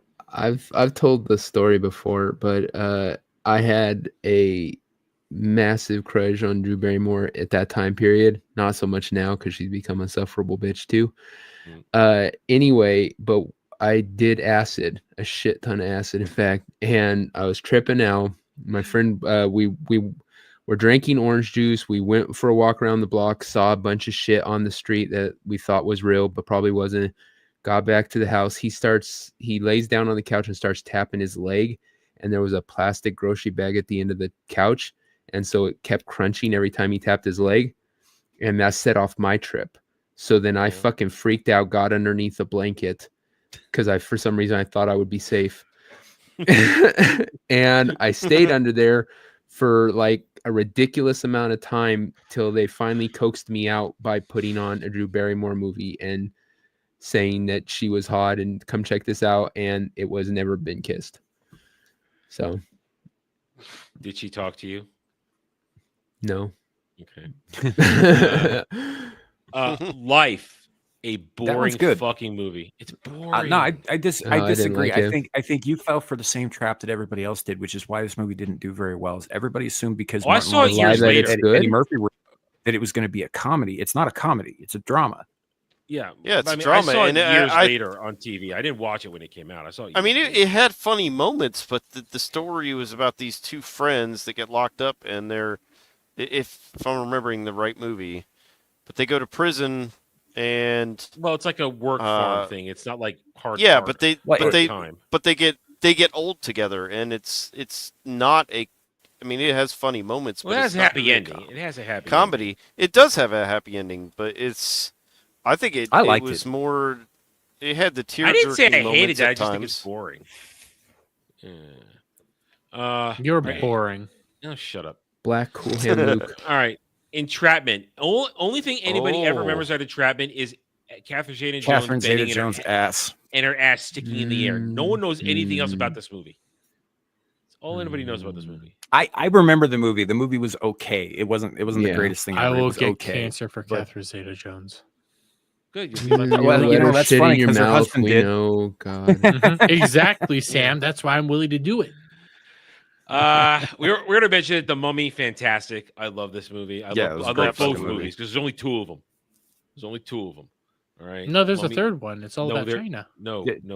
Shut up, Dermy. No, shut up. A man becomes a dragon. No, shut up. Didn't happen. All right, Phantom Menace. It is what it is. You either love it or you hate it. I enjoy it. Yeah. Well, I like it. Okay, so Phantom Menace, there's points in the movie I like the final lightsaber battle is awesome. I really enjoyed the pod racing scene. Just accept it. I love the pod racing scene, but the Jar Jar and the kid were annoying. But Dude, it is what it is. The battle between the Gungans and the battle droids is like CG overload. My eyes hurt. Yeah, I didn't. Yeah. It's still real Star Wars. I like it for what it is. I've forgiven it a lot over the decades, so I will enjoy it. Look, I will grant you that the sequels are definitely worse than the prequels, but that there's been too much talk lately of people saying, "Oh yeah, the prequels really were a lot better than I thought." No, they weren't. They still suck. They're just much better by comparison. That's why I always say I like them for what they are. I don't say they're fantastic. I agree with Weasel. You're all just a bunch of haters. It's like it is, you know. So, Return of the Jedi, that's 2/3 of a great movie and 1/3 of a shitty movie. You know, I love the whole 1/3 of a toy commercial, but yeah. But yeah, Return of the Jedi. We all the scene love in Ewoks. the scene in the They remind us of Emperor's our chamber teddies. is great. The space I battles love are that great. scene. The Ewok shit is annoying, but They yeah, will eat you. Yeah, They exactly. turned our They're- heroes they're into little- cannibals at the end of that movie, which is awesome. Who loves it? I love that. All right, Cannibalism. Let's go. Let's we don't want to. We could go very deep down the Star Wars rabbit hole. We're gonna move. Notting Hill. It's yeah, I never watched that. Yeah. I don't like Hugh it Grant. was a romantic comedy, whatever. But yeah, it's Hell, forgettable. the Pokemon movies on this thing, I'll actually have a hard time picking. Wild Wild West. This was Another remake. Never another watched remake it. of the show, but at the I same didn't time, like this it. is like this is where the Will Smith started to fall because it didn't work. They tried and it didn't I work. thought that movie was stupid. All I know is that Yeah, it was there's dumb. a giant mechanical spider in it. Even Kenneth So Branagh dumb. is bad in this movie. That's how bad it is. Even I was Kenneth Branagh actually sucked. rooting for the spider. Yeah. All right. South Park, bigger, longer, uncut. Just it's epic. I love that movie. The movie's Blame fantastic. Canada. Blame What would Canada. Brian Boitano do if he were here right now? He'd Why make do we a always plan have to and make follow love with the through. lights off, Saddam? Are you trying to pretend I'm someone else? You hear Your ass is Did they- gigantic and red. Who am I going to pretend you are? Liza Minnelli? Did they turn the lights off? You hear the noise. You hear it. It's like Biggest bitch in the whole wide world. suck my balls. Mr. And you know the funny thing is that movie came. songs ever. The funniest thing is that movie came out like after the second season, which is so long ago. It shows how it was glorious. It's glorious. You've never seen a man eat so many chicken wings. I've never seen a man eat so many chicken. It's glorious. I love it. Smart House. That was a made-for-TV movie. It doesn't Yeah. count. Yeah, I Moving didn't on. see that. Big Daddy. I can wipe my own great. ass. Great movie. It's all right. It's not one of my favorite Adam Sandler movies. What's the name of the Yeah, game? it- It's called I Win. Lola Rent. I don't even know what that is. Lola Yeah, Run. Lola Run. It's Run, Rent? Lola, Run. Oh. Okay. Run, Lola, Run. Yeah. Okay. Run, boy, run. Lola's a girl, but yeah. Well, The General's Daughter. Isn't that a murder mystery? Yeah, is another- essentially.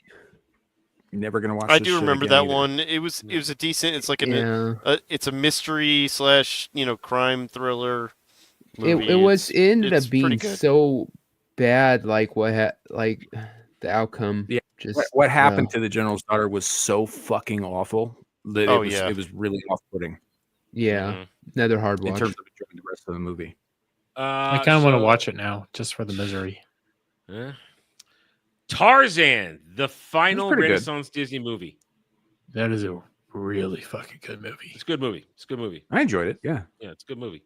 It's well animated, great soundtrack, fun, and like I said, it's the end of the Disney Renaissance. It's kind of officially the end of it at that point. Wasn't there another movie after Tarzan?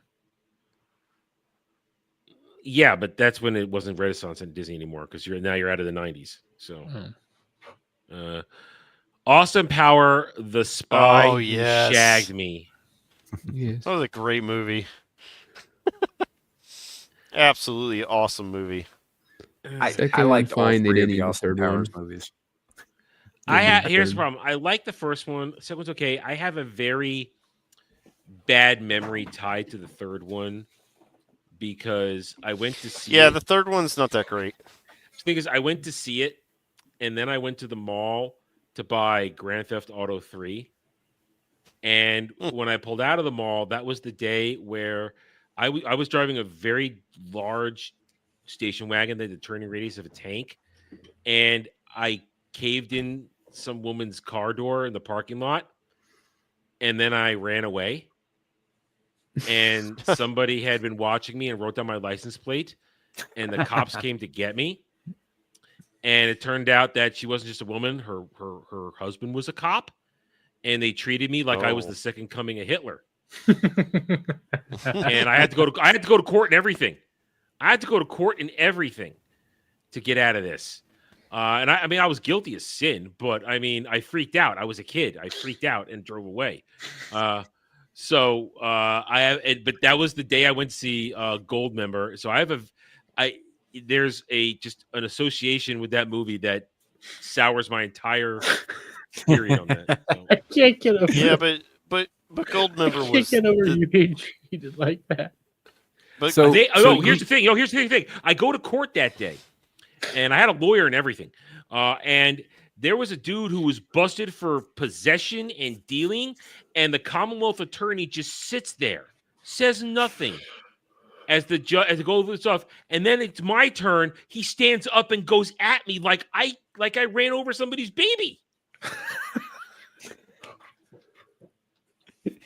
I mean, the insurance had already worked out and everything. You associate going to court with Mike Myers eating flakes of his own skin. With Goldmember. That's so fucking hilarious. Well, not so much that the event, not so much going to court for the event of the day it happened is what I'm saying. I wish we had the. And honestly, the Goldmember was the worst. Yeah, Goldmember was the worst of those movies too. So second coming. Just think about this. Adam almost went to prison, and he's never drunken from a hose. He almost went to prison. Used... He's never drunken from a hose, and the last thing he saw on the screen was some like random Dutch dude going, "I lost my schnickel to an unfortunate gold smelting accident." We all know Adam would have held a pocket in prison. Well, at least he's not you holding pocket outside of prison. Right? No, bitch, you hold my prison pocket.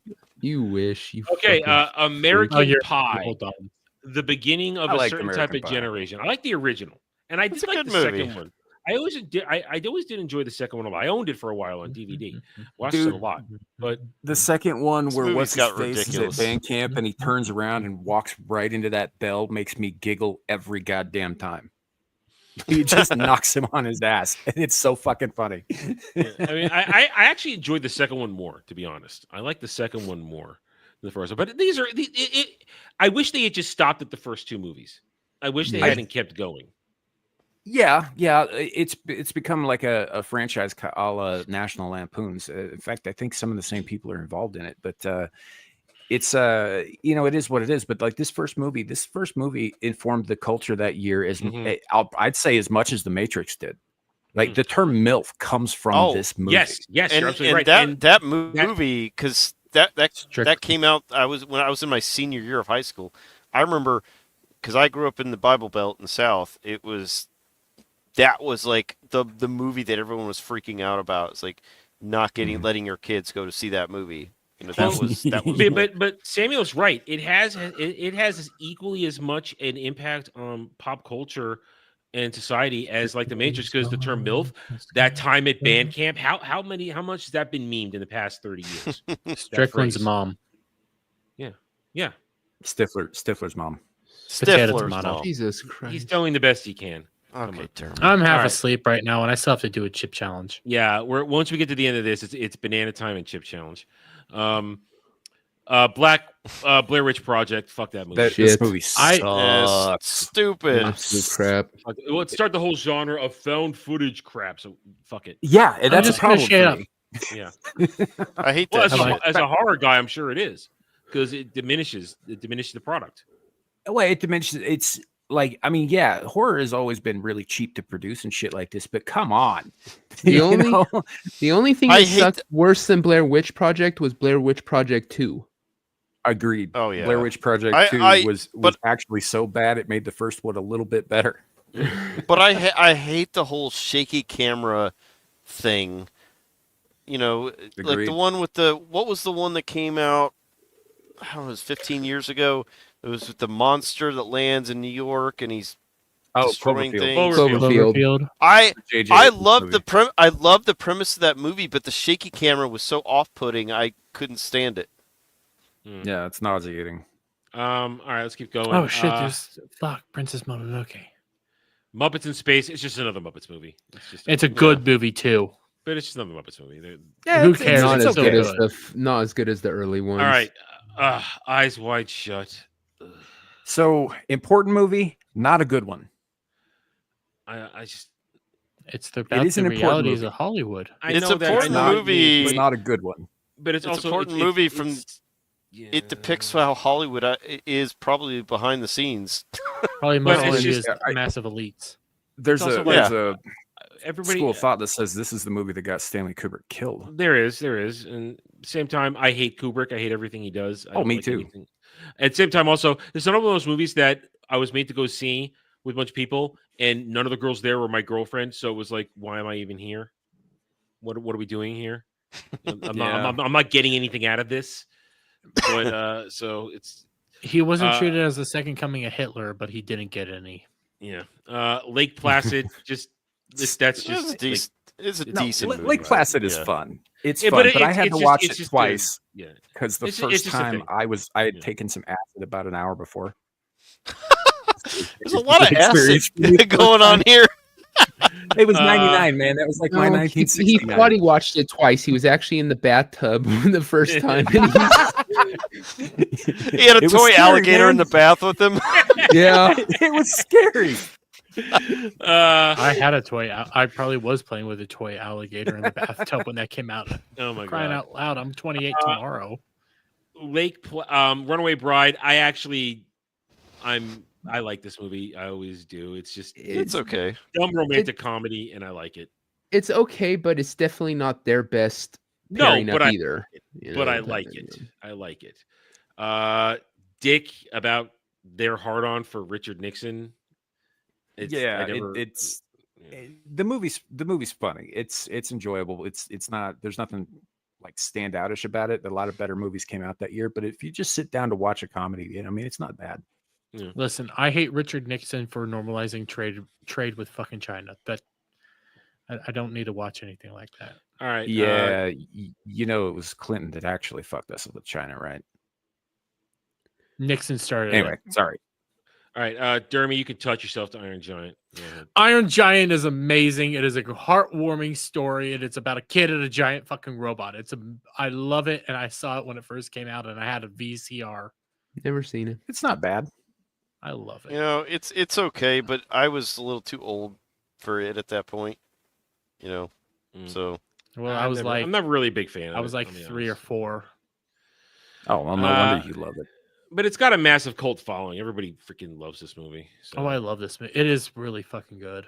And actually, you can watch it right now and still see a lot of cool stuff that's in there. The way they deal with the Cold War and some of the impacts of that, and a potential nuclear bomb strike. For love of a game, another Kevin Costner baseball movie, whatever. Yeah, I didn't watch it. Whatever. Meh. Blue Streak. I think that's the one where he pretends to be a cop. Yes. Criminal going to be a cop. Because he's trying to get Martin a hold Lawrence- of the diamonds. Yeah, Martin Lawrence was like in his career's prime at this point. He was putting out a lot of different movies. Yeah, I don't really remember 90 this one, but I'm pretty sure I watched it. I've seen it at least once. Yeah. Martin Lawrence was doing a lot in the late 90s, early 2000s time frame. Yeah, he essentially steals a bunch of diamonds. He's running from the cops, and he hides them in an air vent. And so he gets out of prison all these years later, and he's I'm gonna go get it out of the vent. And he goes, and turns out it was a police precinct that it now is that building. So the only way he can get to the diamonds is by pretending to be a detective. And shenanigans ensue. Yep. All right, American Beauty. Fuck that movie. How about we Fuck just it. move Fuck that along? movie. Let's move along. Yeah. Detroit Rock City. I've never actually I like seen Detroit Rock City. I like that movie. Yeah, that's good.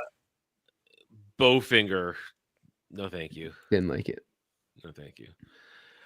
Thomas Crown Didn't see Affair. it. One of the rare instances where the remake is better than the original. Didn't see it. Yep. Oh, Maybe this don't go with that. I watch it every couple months. It's a good one. It's a Pierce Brosnan is fantastic. It is the great soundtrack. It's a beautifully shot movie, beautifully acted movie. I love that movie. It's great. It's a fantastic movie. I'll be Hey, back. gents, I've got to get going. Okay. Yeah. You don't want to watch it's- Adam Deep Throat Banana? He can watch the replay. It'll be there. I'd love to, but Yeah. it's midnight for me, and Yeah. I got work in the morning. So we got an hour and a half left to go. So, but thanks for having me on. I as always, appreciate Alf. it. Yeah. But Alf, pimp your stuff before you go. Pimp your stuff. Yeah, go check out my channel by the same name, Horny Alf. I do mostly gaming content, but we actually started a pop culture show. Me, Drew Outstanding, and Tiny But Fierce do a pop culture show every Sunday. I have been downloading those and clipping them and making shorter clips for people that like the shorter clip stuff. But yeah, come check out my channel. I am 700 and something subs. I'm trying to get to 1,000.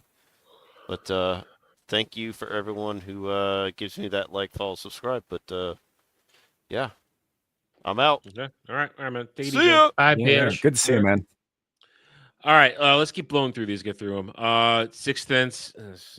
Once you know the you know the twist, it's not as good. I disagree. I think it's just not as surprising. I think it is still pretty good, and it's also worth sitting down and making somebody who hasn't seen it watch it. It's fair. Mystery Men. Mystery Men was fun. I never like it. I'll be honest. I've seen it many times. I give it a chance every time, and I just don't like it. There's something about it. Just something about it doesn't appeal to me. I'm trying to figure out if that's the original Pokemon movie or if that's something else. Where? We're not that far down yet. I know we're not there yet. Oh no, that's not the original. That's not the original poster. I don't see a Mewtwo on there. I know the original came out in '99, but Double Jeopardy. I never saw that one. I never saw that one. Well, it's okay. Ashley, I know what it is. Ashley Judd again was putting out a fuckload of movies at this point in her in her career. So, and they all kind of run together, like Along Came a Spider and that sort of thing. But Double Jeopardy was all right. It had an interesting premise about somebody because she gets convicted of her husband's murder and does like 8 years in prison. And when she gets out, she finds out that he faked the whole thing, and so she's like, I can just kill you again because they can't convict me this time. Yeah. Mystery Alaska. Good hockey movie. Okay, is that what that is? Okay. I was like, I'm trying to picture. That's a movie Good Gal hockey probably movie. enjoys. Got Russell Crowe, Kevin Durant is in it. It's Colin Meaney's in it. It's a good hockey movie. Yeah, I'd recommend it. Three Kings. I never liked this movie. This is they're trying to make George Clooney a movie star, and it's not working. I saw part of that, but I was actually checking out the girl who was in front of the TV who had tattoos all the way down one leg. All right, we're almost done. We're almost through this, and then we're gonna. When are we on? Superstar.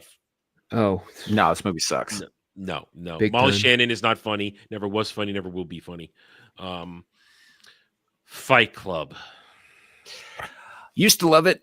Thanks to certain Gen Zers who think it's a goddamn Bible. I'm starting to hate it.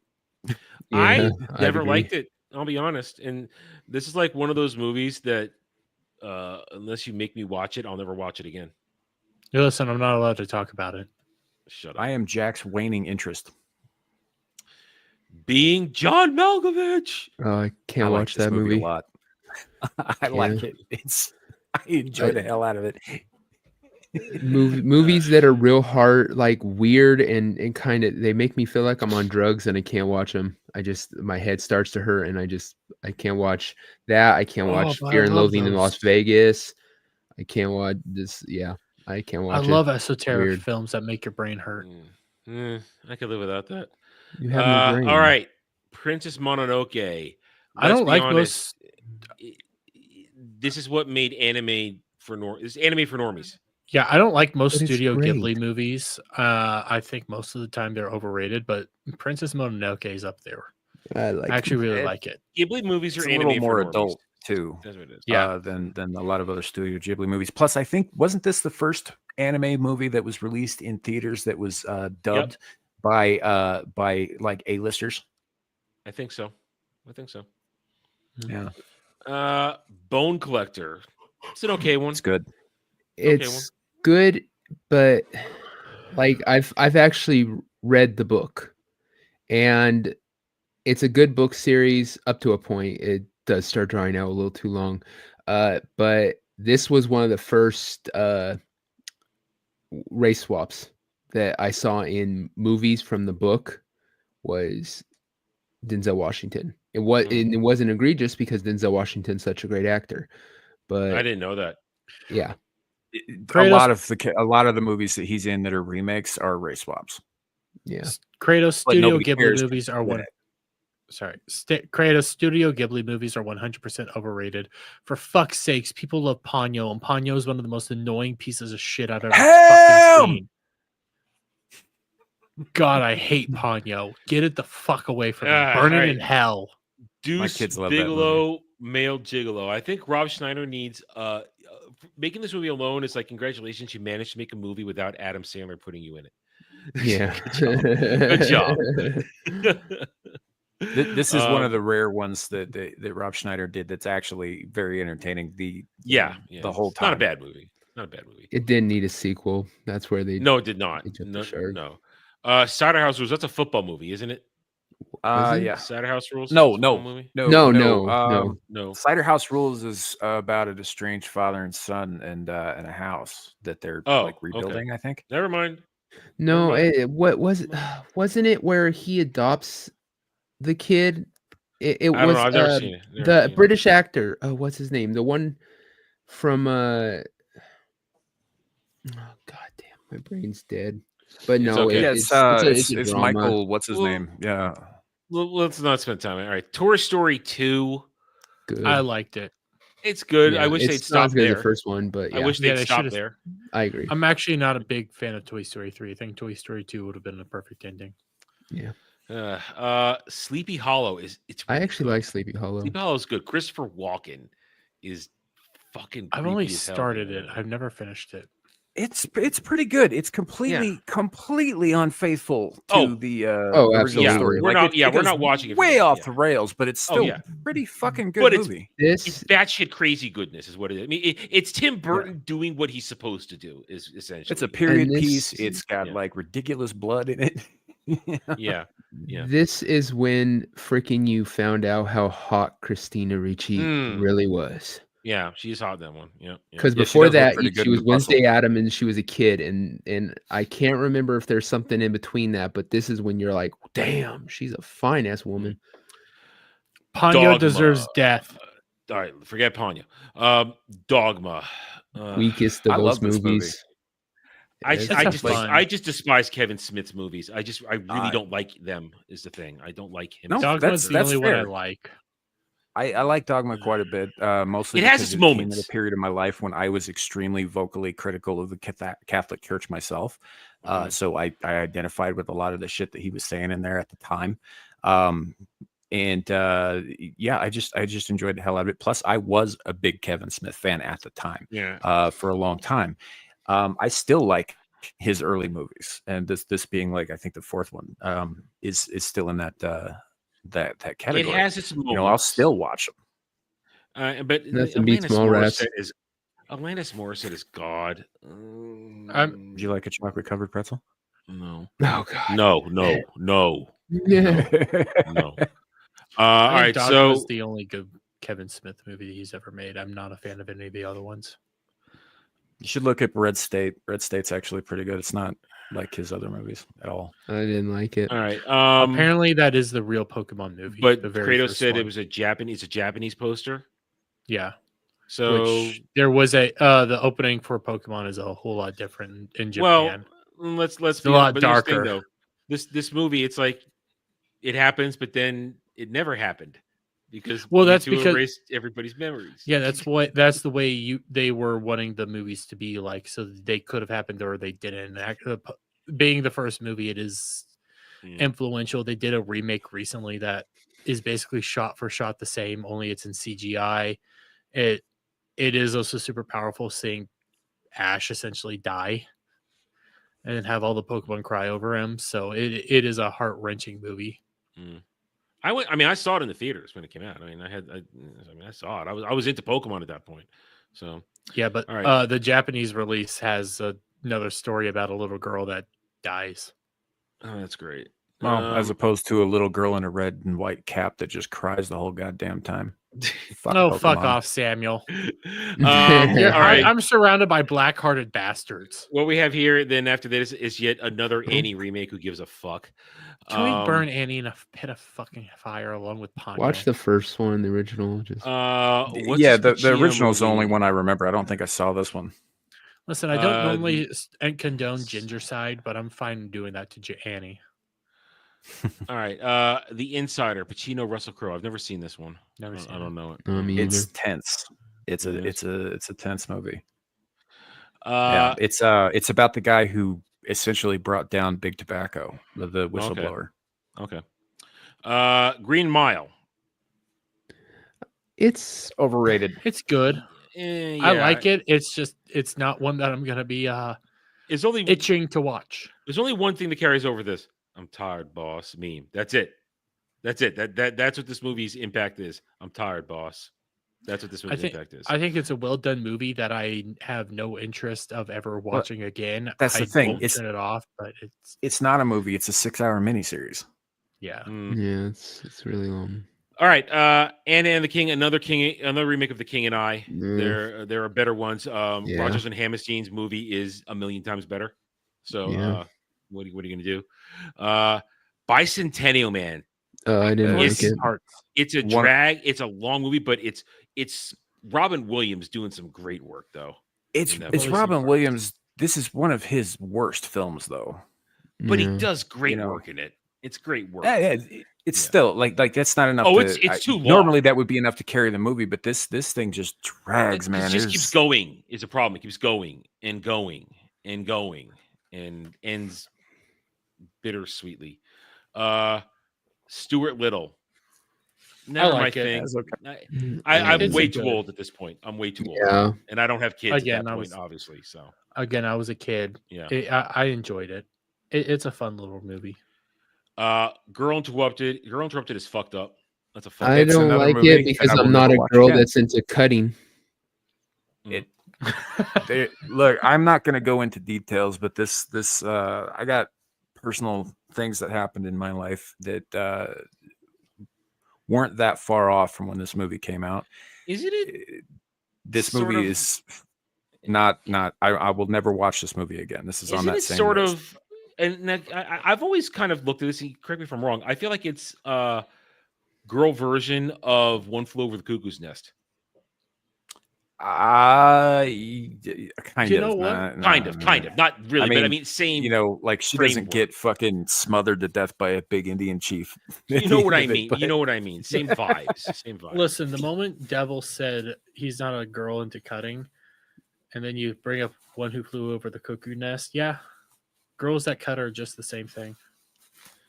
All right. Any Given Sunday. This is not a good football movie. It's not a good football movie. Yeah, I've never been a fan of it. With how much people like it, I like it. I enjoyed the hell out of it, but I don't like football either. So, so you probably enjoyed the characters more than the actual. Yeah, that's why I went to watch it. Plus, Chuck Heston's in it, man. All right. Man in the Moon. I like Andy Kaufman's his actual story and all that stuff. It's fascinating and great. I wasn't that big a fan of the movie though. I think it's fascinating. I think the most interesting part of the movie is that Danny DeVito is in it and not playing Danny DeVito, yet sometimes playing DeVito. That was the most interesting part to me. So the most interesting part of this movie is all the shit that happened during the making of the movie. The movie itself is just kind of there, but all of the stuff involving like this is the movie where Jim Carrey actually broke his mind, right? And he hasn't recovered. He went too deep trying to be Kaufman and understand it. And on Plus, the I final think one on this, 99 was the year that Andy Kaufman predicted he'd return in the event of his death, isn't it? I don't know. I can't remember. There was so much lore around that dude. It's crazy. Yeah. Okay, final one, Galaxy Quest. And the one that just like wins. Star Trek, but Galaxy Quest is fucking good. Goddamn Galaxy best Quest movie. is one of the best Star Trek movies ever made, and it's not a Star Trek movie. It is so good. Yeah. Well, there you got it. We didn't really pick a best one, but we rolled through these. There's a lot of fucking movies that have stood the cultural test of time. Right there. There's a few on here that haven't too, though. I mean, plenty. Yeah, plenty. Agree on that. Yeah. All right, I'm gonna go get a banana. I have my chip, and I'm just thinking, why did I agree to do this? Listen, I'll still give you an out. I'll still give you an out. I'll give you an out. I will give you an out. You didn't have to. I'm exhausted, and that's the only reason I don't want to do it is because I'm so fucking tired. I mean, well, this will wake you up, though, right? We could. I still have to get to work tomorrow. Yeah, that's a thing. That's a thing. You got to work in a few hours, and as much as I want to torture you, I don't want to get you fired. So yeah, we're in the middle of some shit right now. You could follow through on this on another night. Because I have to. I'll do that. I will 100% do this for you because I'm a man of my word. I'm just exhausted. I thought I could come in and do this. So. I want to torture you, but I don't want to get you fired. So I'm not that cruel a person, but I do have to go eat a banana. Kratos, I'm already going to do something different to the one that I'm doing on Friday. So you guys give me a second. Talk amongst yourselves for a moment. I'm going to go get the banana. I'll be right back. I'm exhausted, but yes, I will be doing one on Friday because I had to do one for the Ballbusters shit. I might do another one on Saturday just for Adam. I'll see how my butthole is doing on Friday. If it wasn't for the fact that I'm in some shit at work and I'm exhausted right now, I would be willing to do it. I know, Static. We have a lot of shit we need to get caught up on. Yeah. This is why I don't do ritual humiliation. You know, it never ends. I have to shave my head. I have to destroy a Gundam. I have to destroy I'm working out how to properly destroy the Gundam and the bikini and shorty shorts because I need an extra pair of hands to do that because I want to light the shorty shorts and bikini on fire. But in order to do that, I need somebody to make sure the dogs don't get too close. And I need to just record put them in another room while you're doing it. No, they're outside dogs. We live in the country, so they'll just come running up. Okay. It's a whole process. Do you have a garage with like a concrete floor? Yes. You could probably do it in there as long as you're careful not to fucking set the surroundings on fire. That's why I said concrete, you know. This is Dermot you're talking about. That's why I stipulated as long as you don't set anything else on fire. You know, like when I was in high school, we had to make little like commercials for the Spanish class I was taking. And I took some inspiration from this old sketch on Saturday Night Live. Devil would probably remember this, Mr. Bill. So I made this little clay dude and I just did all kinds of horrible shit to him, like impaled him with a nail. I did all kinds of stuff. Anyway, the final thing was because this was that homemade clay that they teach you how to make in like fucking junior high, right? So the stuff, as it turns out, not super flammable. So I ended up dumping like 3 cans of hairspray on the fucking thing just to get it to light up. And it was mostly the heat that just melted it because it didn't really burn. Yeah, Kratos, I do need to do some square up shit. So there's gonna be some stuff I need to get. All right, Devil. Here we go. Now these are do you the bananas peel it first, or are you going to take the whole thing? No, I'm going to eat it. Want the banana? All right, so now it's going to be extra distasteful because, as you can see, it started to ripen, and I don't like a ripe banana. I like a slightly green banana, so it's not going to taste as very good at all to me. Make sure you cup it. Well, I mean, all right. So now it has to be circumcised. So there we go. That's true. You need to make sure you do that. Okay, make sure and got it. Abraham is satisfied with You this also need to make sure banana. to No, listen, prep your listen. uvula. Okay, you know what? There were no rules set down for this. Okay, outside of I just have to eat it the long way, which whatever the fuck that means. It means try a one fucking bite, bitch. Yeah. So, I have a gag reflex, so we're gonna. All right. So, how's that? Is that a good angle? Yeah, that's a really good angle. Come on, deep throat that banana. No, Kratos. There is no sweet. I'm really talking uncomfortable now. I'm a man of my word. Okay. All right. Here comes the memes. You get. I deliver.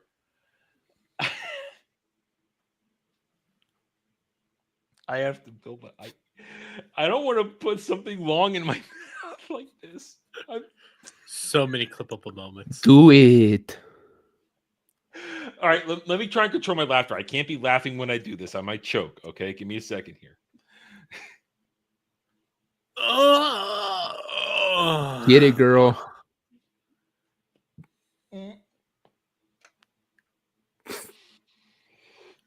Yeah, that's right. You take. I hit the gag. I hit the back of my throat. 2 words Dermy's never that's said. what it does when that happens. You need to fix. All right, is that it? Am I done? Well, you got a banana there. Well, now I'm just eating a regular banana at this point. I took it the long way as much as I could. Yeah, I'm fine. We Yeah, got if what we want. The If clip. Devil is satisfied, then we're done. Yeah. Okay. Devil's the only one who needs to be satisfied because he's the one I essentially made the bet with. So. Technically, you made it with Gal.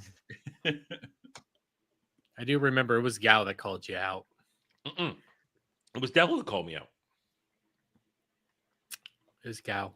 Well, maybe I don't hear her. Maybe I tune out her level of tone. I don't know. I wish I could do that. It rings in my head. It's like a nightmare. Static makes a good point. Ariel missed this. Yeah. Yeah. Well, somebody. All right. Timestamp 1 hour 50 minutes. When she returns next, let her know. And Ariel took a big load just for you. All right, we got normally I kind of wind it down now, but we do have to go for another 40 minutes because that will be 12 hours. Well, so on you that gotta note, go. You gotta go. Yeah, I That's need cool. to start going. Yeah, So you gotta go. All right. You guys have a good night. We'll see you later. Congratulations on everything. Yeah, thanks. I will be working out a way to pay you for that one chip. So I'm gonna find a way. I'm excited right now. So sure. All right. It will definitely be with my mouth. Don't you worry, big guy. Get the fuck out of here. Get the fuck out of here. Bye. See you, All right. And then there were us. All right, we do have. Let's go. We have a couple of things. I have like a. All right. Do you want to talk a real article or do you want to suffer a stupid top 10? Because I still got a bunch of shit here. So, dude, Stupid top 10. I Do don't even 10? care, man. I'm sitting here. I'm listening to you guys. I'm having a good time. I'm fucking All right. farming blood echoes in Bloodborne right now. So all right, so we'll I'll shelve the articles aren't even that interesting, honestly. I put them there. We'll have fun with these top 10s. All right, so let's see. I've got 3 of these, and I've scanned them. I've scanned all 3. All right, let's do this one because it is somewhat topical. And hang on, let me check real quick. I had it up, but it got blocked. Let me check the stream elements. Okay, we do have a stream elements. Here we go. Sorry, it came in 40 minutes ago. I'm sorry. I had that up, but it got moved over the window. Adam's inner monologue for $2. I secretly watched the 3rd, but I can't admit it and keep my stream cred. I think I was probably talking about anyone the movies just talk about. Could have been any one of those. So it could have been Beverly Hills Cop 3.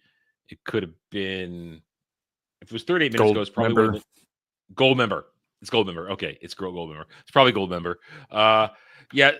So Sammy, you were here all day. You know that my inner monologue apparently is in love with Dermy, and I was here for the first couple hours, and then I dipped in again this evening, but I actually missed a big chunk of it because I had some other things going on at work. Yeah, you had real shit to do.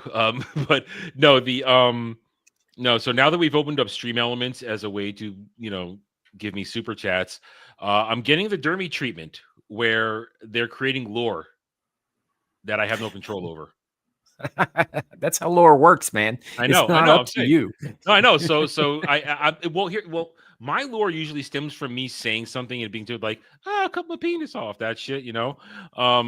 But now they're making some stuff up, and I have no control over it. So it's gonna happen. So I have an inner monologue that is in love with Dermy. I'm equating it to like a gal's missing bush. I'm equating it. It's something similar to that. It's an autonomous part of me that I can't seem to control or keep track of. Maybe it's not your inner monologue. Maybe it's hers because she can't seem to hear it.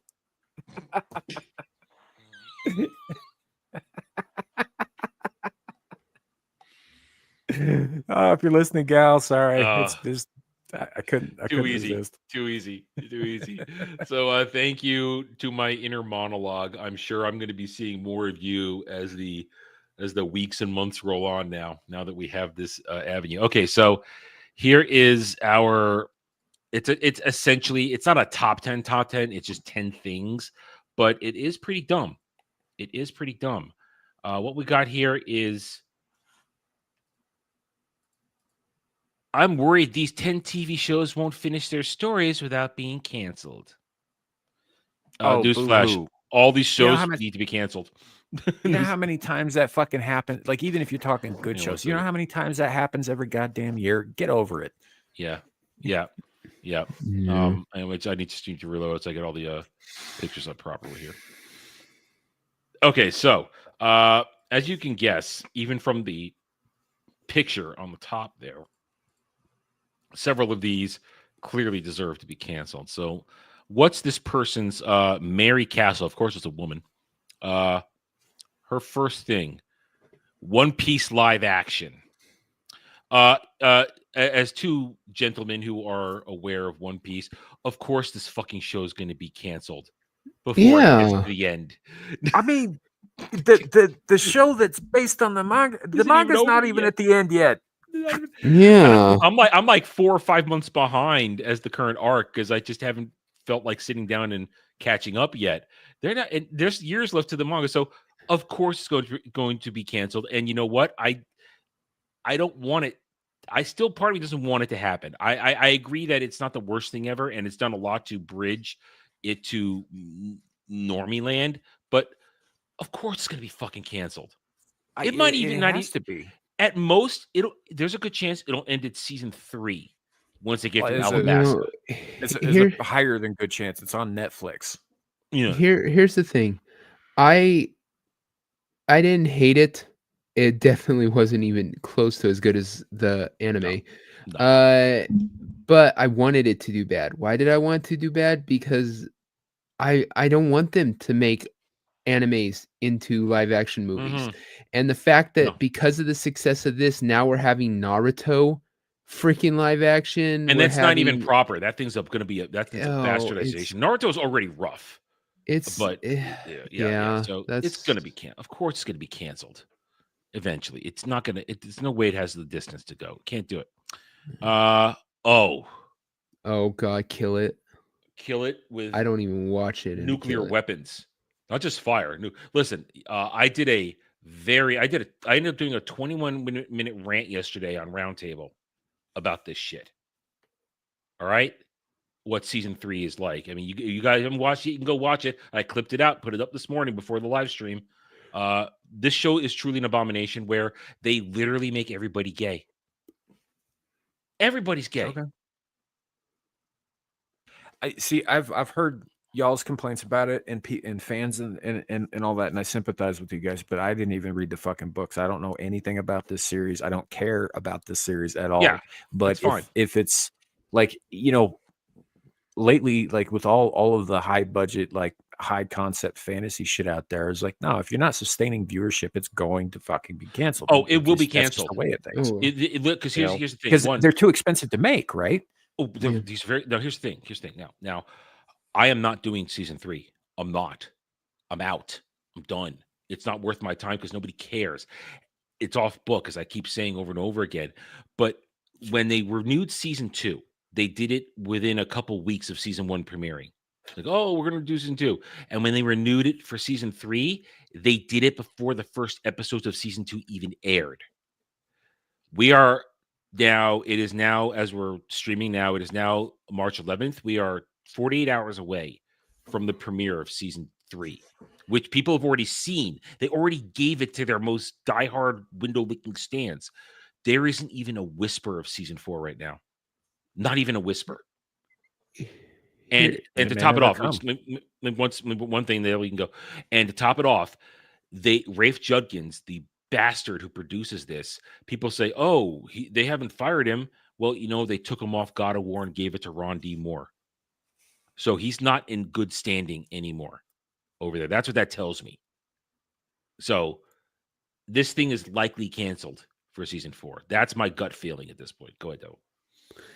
The problem I've had was I haven't read the books either, but every bad thing I've heard about it to me it sounds like the exact thing they did with Batgirl. Like you said, every character's gay, every character's diverse, everything. We get mad when they change 1 or 2 characters, but these franchises where they've taken it and literally race swapped or gender swapped or freaking sex swapped, I guess. This entire show is race and sexuality swapped. The entire show. Yeah, it makes it's so goddamn egregious to what I believe as far as characters and what you owe to fans and stuff. I despise the actual idea of it. That's the thing. It's the same reason that I think that Batgirl should have never been made into a damn show. Same with here. Don't make this shit into a show if all you're planning to do is abuse the entire history of the damn character for your message. Fuck them. And as I'm sorry, wrong. We have an hour left, guys. I'm sorry. I have to go for another hour. No problem. Yeah, No sorry. problem. I'm in for the long haul. That's fine. That's fine. I mean, yeah, anytime you guys want to go, that's fine. But I have to literally an hour from this moment, I have to go another hour. All right. So yeah, this thing is canceled. It's going to be canceled. It has no viewership left. It has window licking stands watching it. That's it. They're nothing. Again, I haven't watched it. It's not worth my time because it's based on suppositions about appendices as opposed to anything Tolkien actually wrote. So fuck it. You know what? And you know what? As far as I'm concerned, it shouldn't exist in the fucking first place. No, it shouldn't. Now, as far as this, I will happily review this because it's such a fucking train wreck. It's laughable and fun to just rip it apart. Because my comparison, I keep making a comparison. Wheel of Time, Waste of Prime, Wheel of Prime, that was made out of malice. What they're doing on that show is malice. This show's just made by fucking morons. There's no malice. Very much so. They're just idiots. They're just dumb. I mean, look, Galadriel never went to Numenor. Numenor was not the setting of an epic battle of class warfare, right? That didn't happen. She did not swim across the fucking Western Sea, by the way, either. That didn't happen. None of that shit happened. She didn't have girl boner for Sauron. Well, to be fair, everybody had a bit of a girl boner for Sauron when he was in his pretty form, but she never met him in his pretty form. So no, she didn't. She was off doing other things in another part of Middle Earth. She had a daughter and a husband. Anyway, point is, this show. Here's the thing: it was contracted for 5 seasons. We all know this. Season 3 was literally finally just announced a month ago. I've said this from the beginning. There has to be an escape hatch clause in the contract that they're going to pull that ripcord after season 3. They're pulling that ripcord. They're doing it. There's no way this gets seasons 4 and 5. It's going to be canceled. Yeah. No, it's their most expensive show, and it's absolutely failing. No viewership is shit. There's no way they're making their money back. This was a massive hit for them, and you know they can take it. He has enough money, and the Amazon has enough money. But yeah, no, they were losing their shirt on this one. Yeah, and good. Yep. Because it's horrible, it's terrible, but it's just retarded. It's not. There's no malice there. It's just dumb. But also, everybody's gay in it. Everybody's dumb. Everything's race swapped. It's just retarded and bad, and it will be canceled. It will be canceled. Okay, what's next? Rick Riordan's TDS Fest. So I didn't even know until about a couple of months ago that this TV series actually existed. I kept thinking of the Logan Lerman movies from like a decade ago, Mhm. right? Which weren't terrible. They weren't great adaptations of the books, No. but they weren't terrible. Yeah. You know, I mean, the fact that Percy for some reason looked like a 17-year-old in those movies instead of a They aged him 12-year-old up was a so bit you of an could have issue for me. They But aged him up so Alexander Daddario could walk around with her big old titties, which I'm fine I with. don't have an issue with that though. Like Yeah. that was I'm not an happy. issue for me in Yeah. that movie. For some, it But, was though. It was for some people. Yeah, no, I mean, but those movies were fine. There wasn't. I ended up reading the books with my oldest kid because of that movie. And I ended up reading them because I thought, okay, they're not going to finish this. I kind of want to see what's going to happen, so I'm going to read the books just to know. And I did. I burned through them in like a week. I bought them for Yeah, I bought a pack for $10 and I burned through them in a week. So the first two series that for the first two Camp Youngblood series are actually pretty good. You know, like the first series of 5 books, and then there's a second series that takes place like 2 years later. I hear he's written more since, but I haven't read any of that shit. But he also did ones with a couple of kids named Carter who got involved with the Egyptian pantheon, and there's a crossover story where the Carter kids meet Percy Jackson. But that was all like way early on, you know, and those are actually pretty solid like young adult books, which I, of course, like I said, I read with my oldest kid because she wanted to know if she could read them, and I was like, well, let's find out. And no, they were fine, but apparently this he show lost is his different. mind later. So this yeah. show is agenda driven. It's got race swapping all over it. He hates his original fans. He wants the modern audience, and it's the best thing. It was one of the things that did the best on Disney Plus, which is of course a very low retarded bar to hit. I think it's had the one season. I think is season 2 aired yet? I mean, I know season 1 aired. I think they're airing season 2. But yeah, they haven't aired season 2 yet. I don't know if it's going to get a season 3. It always pissed me off is I did watch the at least the first movie. I can't remember if I watched the second movie. The second movie was and really a bastardization of the stories. I like the concept, but yeah, I haven't seen the show. Oh yeah, you know what? I know they haven't done the second season yet because they just announced that who's playing Athena, and she's black. Of course. So, yeah, Goddess of wisdom. Go figure. Yeah. So this will be canceled eventually because it's Disney Plus and they have no audience. Mayfair Witches, Alexander Daddario. Not even she's enough for me to watch this because here's the thing. Out of all of Anne Rice's books, this was like my mom's favorite series. The Mayfair Witches. It was so bad though. She liked it. She liked it better than the vampire stuff. But apparently this show is massively woke. Well, that doesn't surprise me at all. Anne Rice herself was a sexually liberated woman of the 70s, so you know that's of no surprise at all. Why do you think all of her main characters, even in the vampire stories, are basically glammed up homosexuals? Yeah. You know. So I remember when this came out, I'm like, yeah, I'm not gonna watch it. And then I heard so many bad things, and my mom said, if it sounds bad, don't give it to me. I'm like, sounds bad. She said, okay, fine, don't show it to me. I don't want to see it. And like I said, I have all the lust in the world for Alexandra Daddario, but not even she is gonna make me watch this. And I haven't heard. Yeah, just go watch True Detective season 1. You'll be better off. How about I just watch the clip and be fine with that? Because True Detective season 1's actually really good. But my point is though, I haven't heard boo about a season 2 of this. I haven't heard anything. Nothing. So it's gonna be canceled too. It's gonna be canceled. Yellow Jackets. I know like the bare minimum of the show. I just know it exists and it's about crazy women. I don't know. Yeah, I don't know what this is. I see it mentioned all the time in passing, and like women and murder or cultish shit. I don't know, and I don't think something like this is gonna last either. Doesn't feel like it. So I don't know. I can't really speak to it, honestly. Not like the other ones we've mentioned so far. I know Christina Ricci's in it and some shit like that. So, Devil, maybe you want to watch it. No. Foundation. All right. Nope. I want nothing to do with this. Nothing.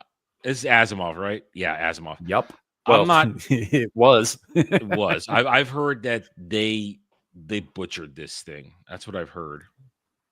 They butchered it hard. So, as Foundation is one of the things that they talk about, like Dune, that's supposed to be unadaptable. Mm-hmm. They're right. It's unadaptable because of the time skips, right?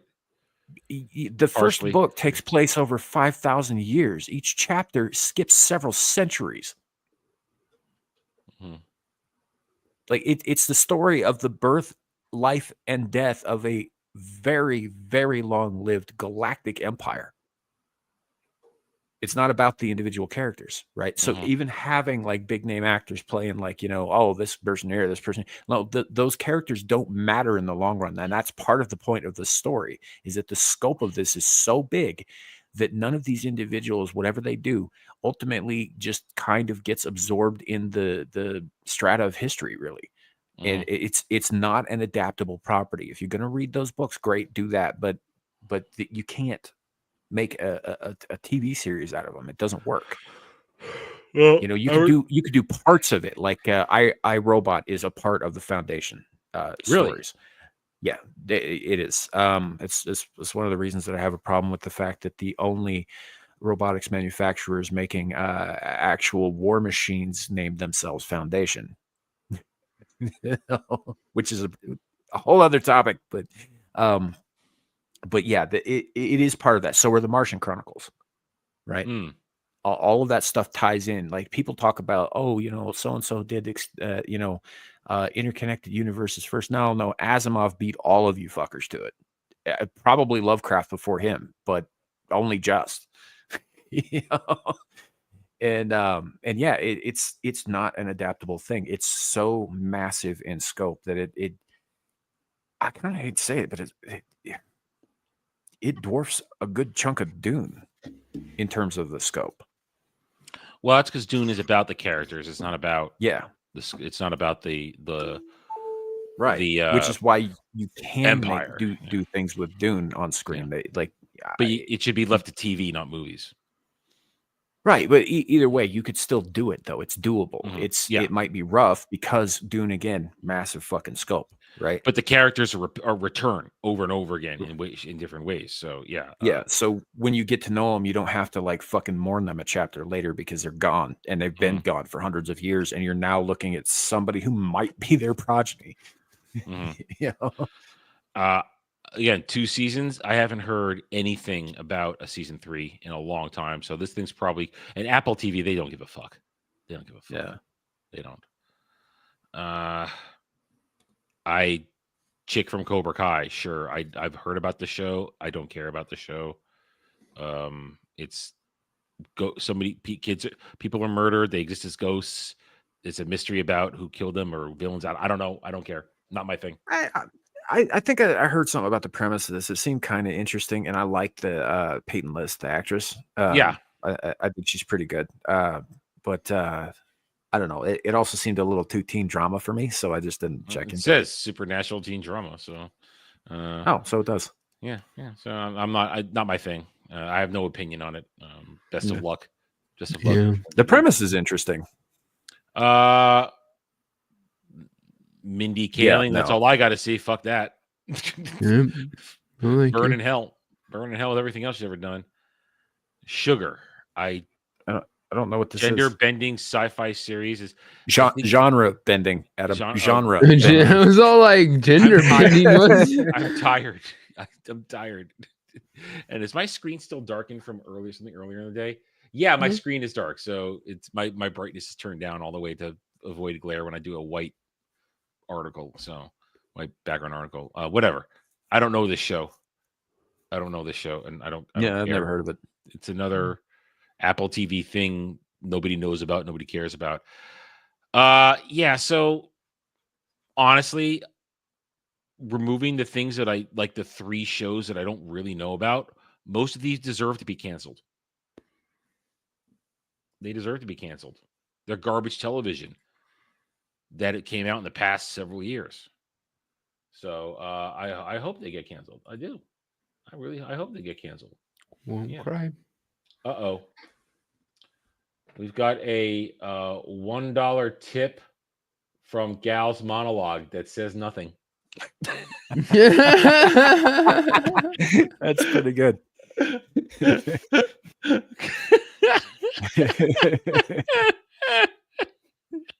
She's gonna kill us. Yeah. That's definitely a possibility. There's another one here. I think I missed it from earlier. Yeah, I'm sorry. I did miss it from earlier. When we were talking about the non-toxic masculine hugging. Again, my inner monologue, Adam's inner monologue for $2. It's not that I'm gay for Dermy. I respect him and appreciate his friendship. He's my best friend, and I have a deep, abiding respect for the hard work he puts into this content. I consider him my best friend, and I can't wait to give him a totally hetero hug. Right. My inner monologue again. I don't know what's going on there. The shit that goes through your head. Woo. Oh man, I know. At least I know what it. At least I can picture it. Unlike Gal's monologue. All right. Let's do another list. Let's do another one because that's easy and it's not hard to think about them. All right. This one might be interesting for discussion. Let me bring it up here. It's an 8 list. It's a number. There's 8 things on the list, and it is. And by the picture, you can exactly where they're going to go. These 8 sequels could have been legendary, but ultimately failed. Oh, none of them are going to be. Oh, login to. But it wasn't login. Oh, give me a second. It wasn't a login when I found it. I hate when they do that. Make me log in. Problem is, then I log in and my email gets flooded with, oh, don't you want to log into the account and read some more articles? No.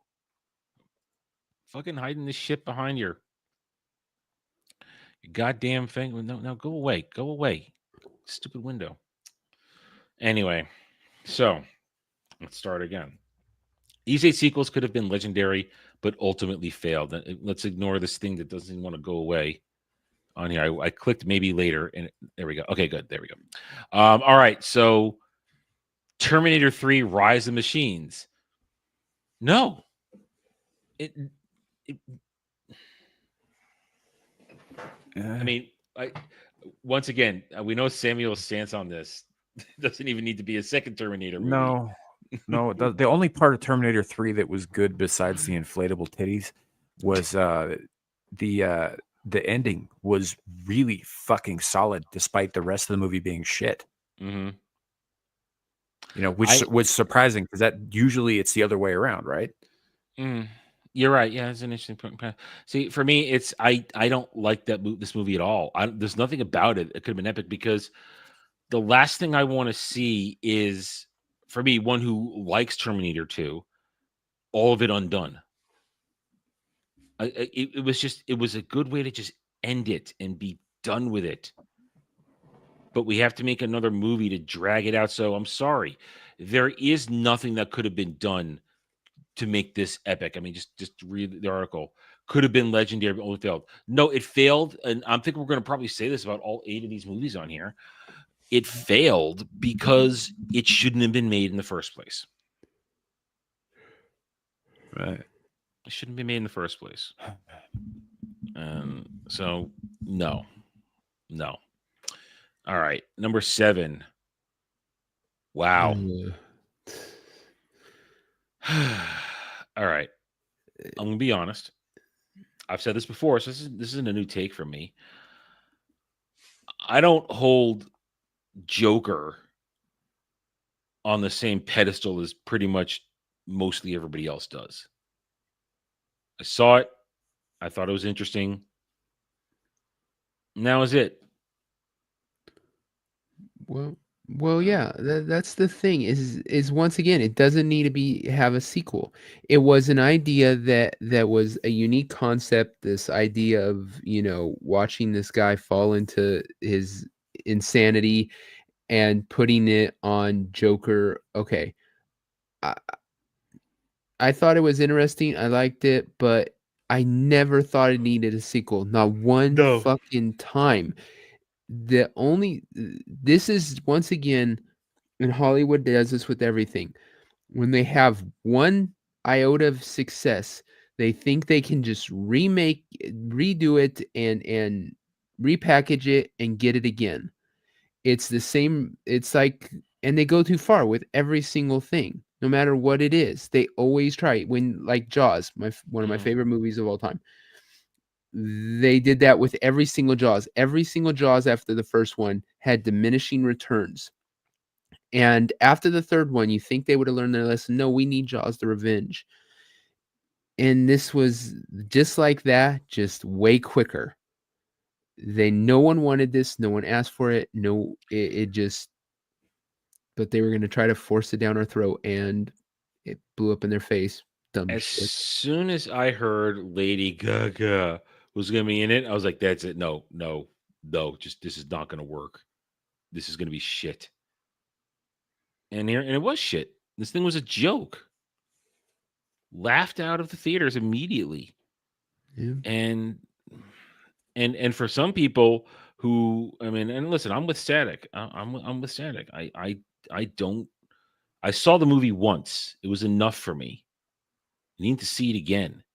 There's no twisting, turning, breaking things that make me want to think constantly about what it says, what it does. No, it made its point. I got it. I thought it was interesting at the very end enough that, okay, I'm glad I've seen it and can talk about it, but I never want to see it again.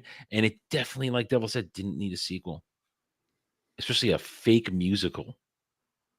Lord. Yeah. Look, I didn't watch the first one because the entire concept of, first of all, Joker having a backstory is retarded. It diminishes everything that character is supposed to be. It's a dumb fucking idea, and it should never have happened. This is one of the reasons they've never been specific about it in the comic books. Even when they decided, oh, yeah, this is his origin, they contradicted a couple of years later, and they do that shit on purpose because it keeps the character interesting. You don't know who he is or where he came from. You're not supposed to.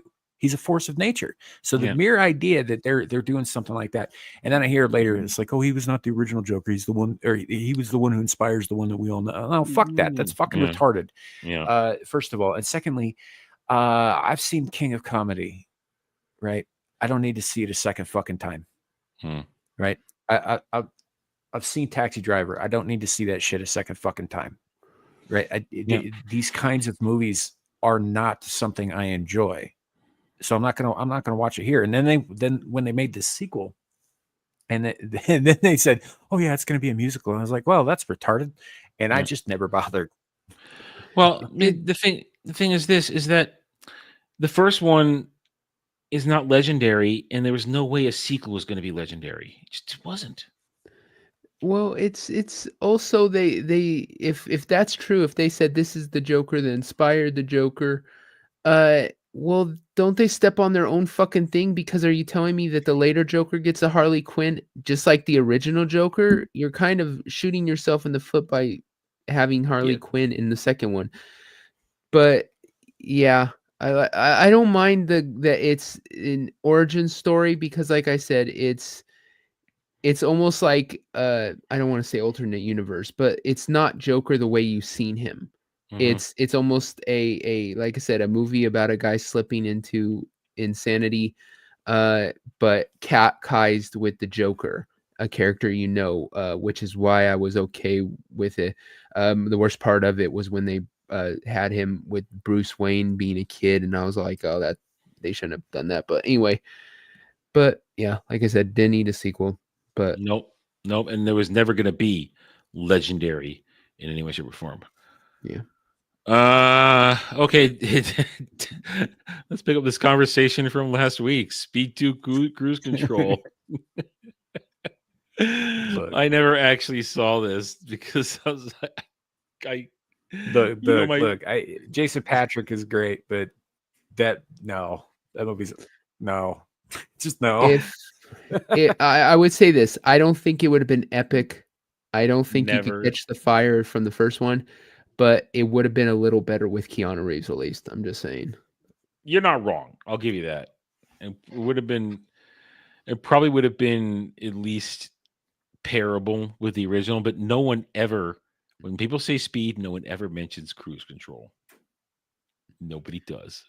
It's not that it's a bad concept. It's that they so didn't fucking do it good. But somebody putting bombs on a freaking cruise ship, sure, makes sense. But no, this is taking over. This was never going to work. It was never. Speed was unique. Whether I thought it should be in B and you guys wanted it in GOAT or not, whatever. Last week we talked about it.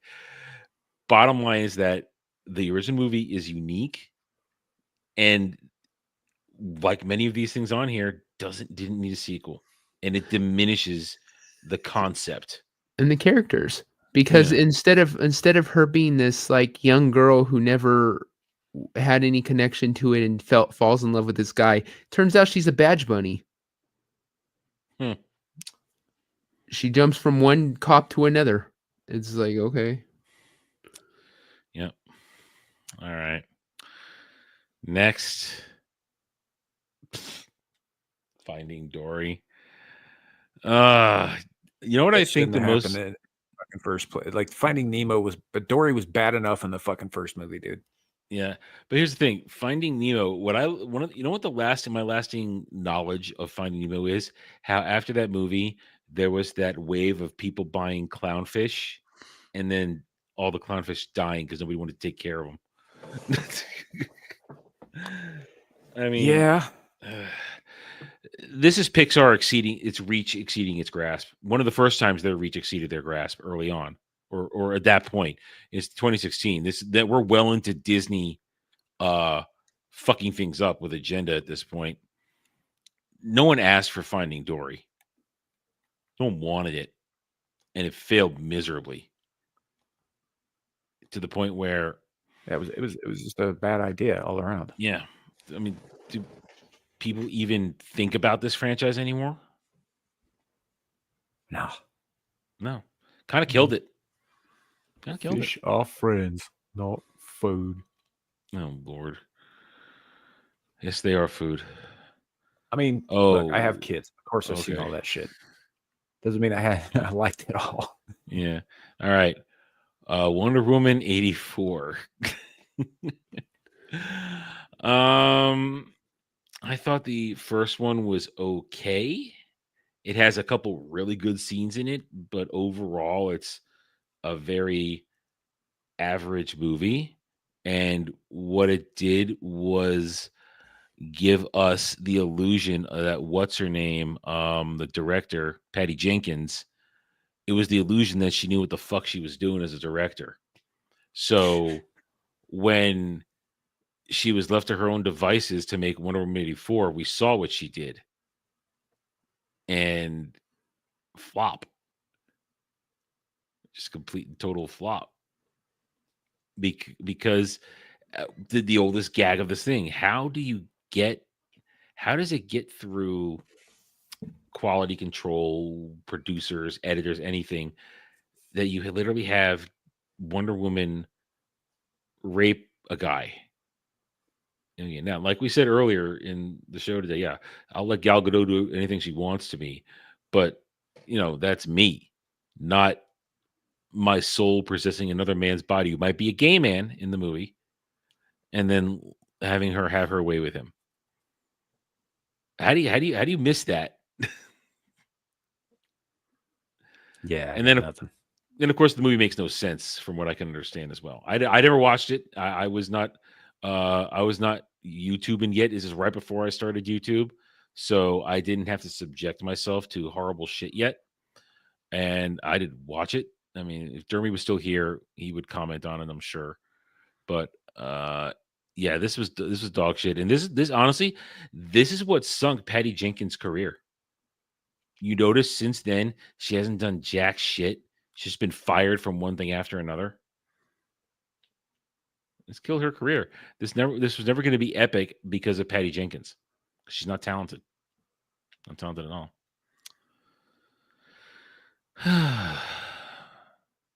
Really? I remember this was okay. I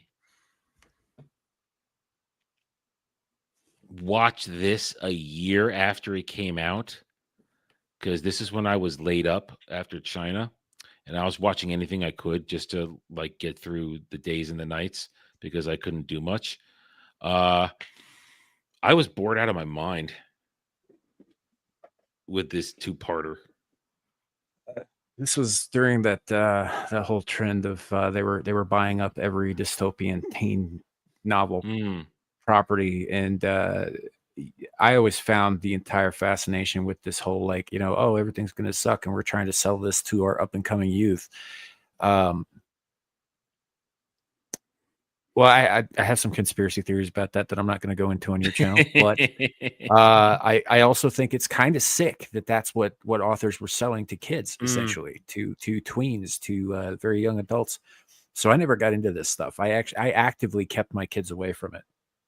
Yeah, again, this is me watching all these things because I was laid up and I needed things to watch, and I was curious what the big deal was, and also it was also them trying to convince us that Jennifer Lawrence is hot.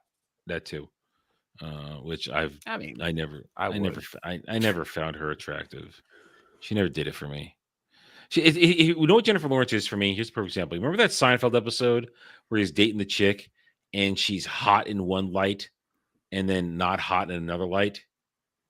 And he always wants to sit in that particular booth because she's hot in that particular booth. That's Jennifer Lawrence to me. She needs a certain light to be hot. Otherwise, she's just not for me. I'll give you that she's not the hottest actress in Hollywood type thing. But I wouldn't kick her out of a car while it's driving. You know?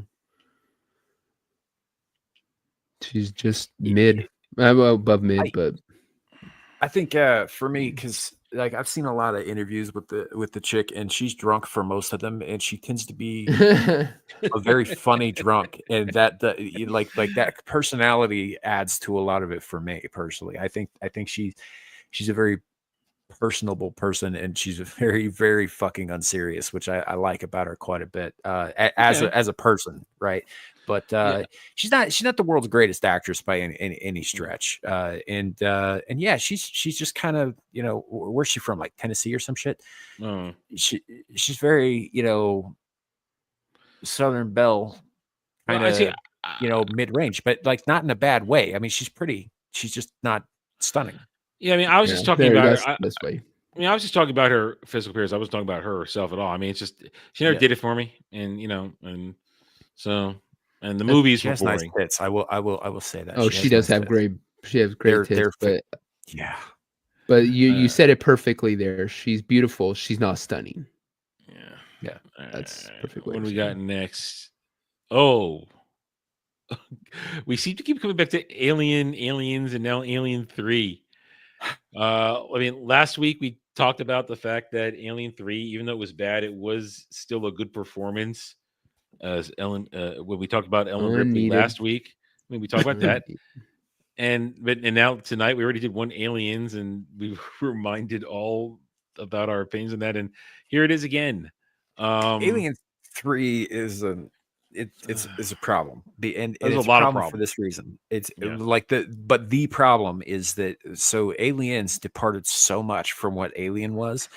And this is what happens when they try to get back to what Alien was and fail. Because it could have been great. It really could have been. You think that this is the first one, and this is the qualifies for the title of something that could have been epic? Yeah, it could have been really good if it had been done better. I don't even know how better, but like there are things in it that are great ideas. They just weren't executed very well. Mm-hmm. You know, like the prison colony idea, I thought was actually, I mean, it's isolated. There's a bunch of dudes who are already fucking at their wits end with the isolation and the constant paranoia and the violence that comes with just a prison thing. And then you add something like that into there was a really great 4-issue miniseries from Dark Horse Comics years ago. It was called Predator Concrete Jungle, or not Concrete Jungle, Predator Race War. And it takes place inside a maximum security prison with the worst of the worst. Right.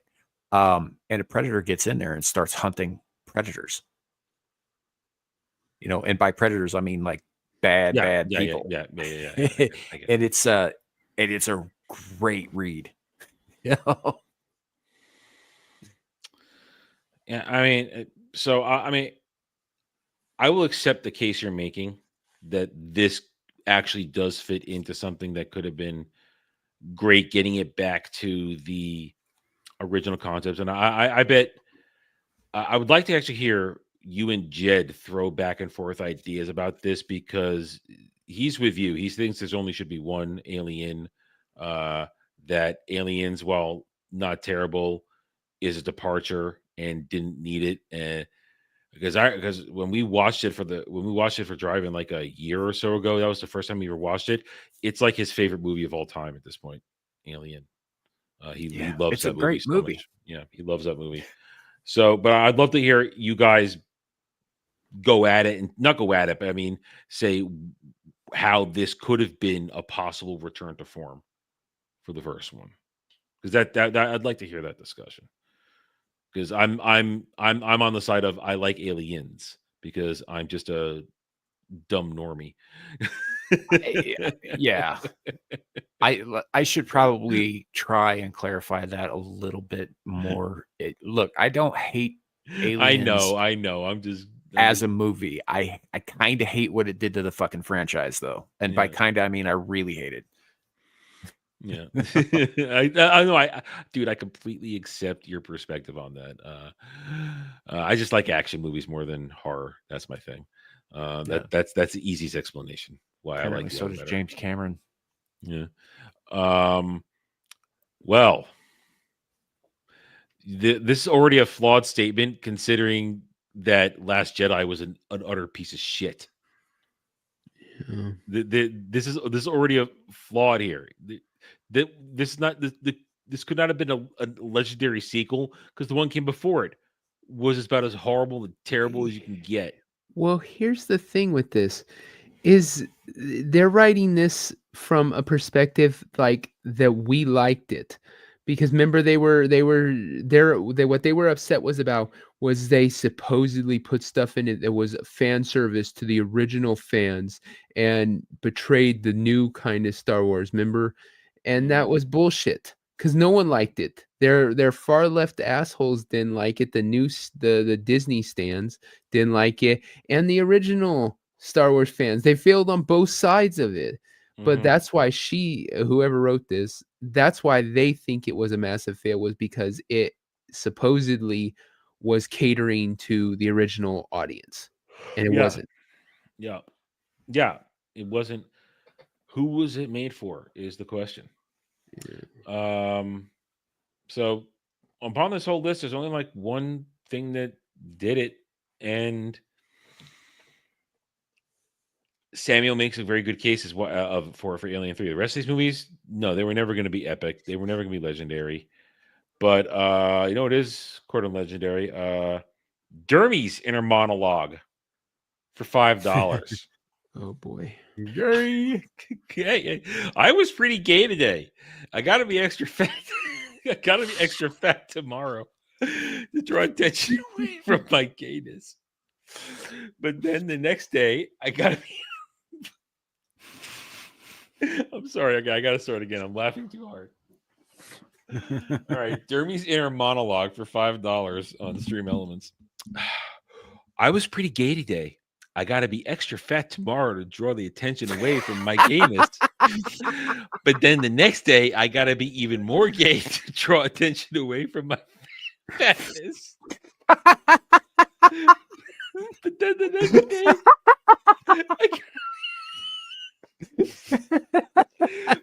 next day, I gotta be extra fat. It keeps going. This one more. It's not fucking right, man. Then the next day,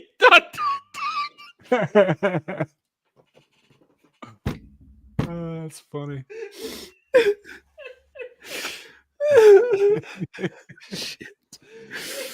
Oh, that's good.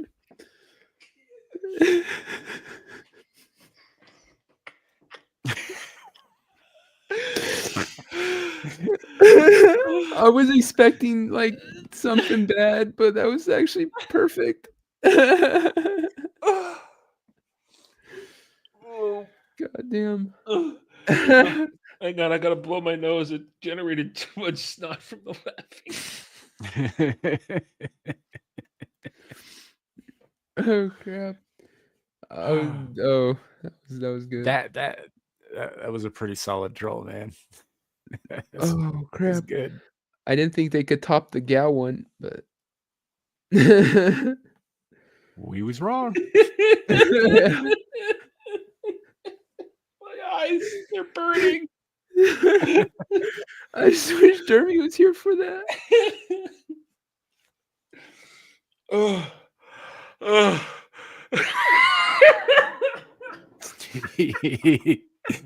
Adam lost it like Nomi does. Yeah. Jesus. If I had power, I'd full screen his ass until he's done laughing. No, I'm okay. I'm okay now. All right. Okay, I'm okay. Thank you, Jeremy's inner monologue. $5. All right, we got 19 more minutes. 19 minutes to go. Okay, we got one more. This should carry us through. This will carry us through because I don't want to do a real topic after that. This one might be a little more friendly to us in terms of how we look at things. Although I definitely know I'm going to disagree with a few of these. We're still on Shill Rant. That's where we are. I would love for these sci-fi TV shows to make a comeback. We have a list. Let's start. Under the Dome. Didn't we talk about this one? Yeah, but it was. I don't think it's something that like I hadn't seen. I'd heard of, but yeah, there's a book that's based on that I heard about more of Stephen King, I believe. My ex-wife is a big Stephen King fanatic, so I'd heard a lot more about that than I had actually the TV show. I watched this, and if it had a quick fall off. It was interesting at the beginning, but then you find out they could actually get out of the dome. And it was like, okay, that just killed the whole premise to me. And yeah, it was. But at first, the first like 3 or 4 episodes, it was a decent show. But then, like I said, just went, wasn't as good. Well, what year was this? 13 to 14. Yeah, that was that era where they were trying these kind of out there sci-fi ideas. And when they started them, they would kind of click, but then it's as though they only thought about how to start it and not how to prolong it. Yeah. So, yeah, I definitely I can understand that. So, I'm gonna go with you and say that it probably doesn't need to. It probably does not need to come back. All right, let's keep going. Next, Sliders. Ooh, I actually like that. I like Sliders, but it kind of ran its course. That's because. All right, yeah, the first 2 seasons were on Fox, and the first one was basically episodic. You know, let's just try and get home. We're in different realities, and this and that. Then in season 2, when they introduced the Cro-Mags, it became serialized. Oh, now we're hunted. Now we're this. Now we're that. And then in season 3, when it jumped to Sci-Fi Channel, then it became even more meta that, oh, it's more Cro-Mags, and Quinn wasn't even from the Earth originally that he thinks he was from. He was sent there from another Earth, that he had a brother. And it really was Jerry O'Connell's brother. They brought him in to be his brother in that one. Yeah. And then it just started. And then, of course, John Rhys Davies leaves the show. The original chick there, she leaves the show. They bring in Carrie Werr, which, hey, it's fine. Carrie Werr was smoking hot back then. Yeah, I'll watch pretty much anything she's in, and I've watched some really shitty, low budget made in Romania horror movies that she's in. Yes. Hmm.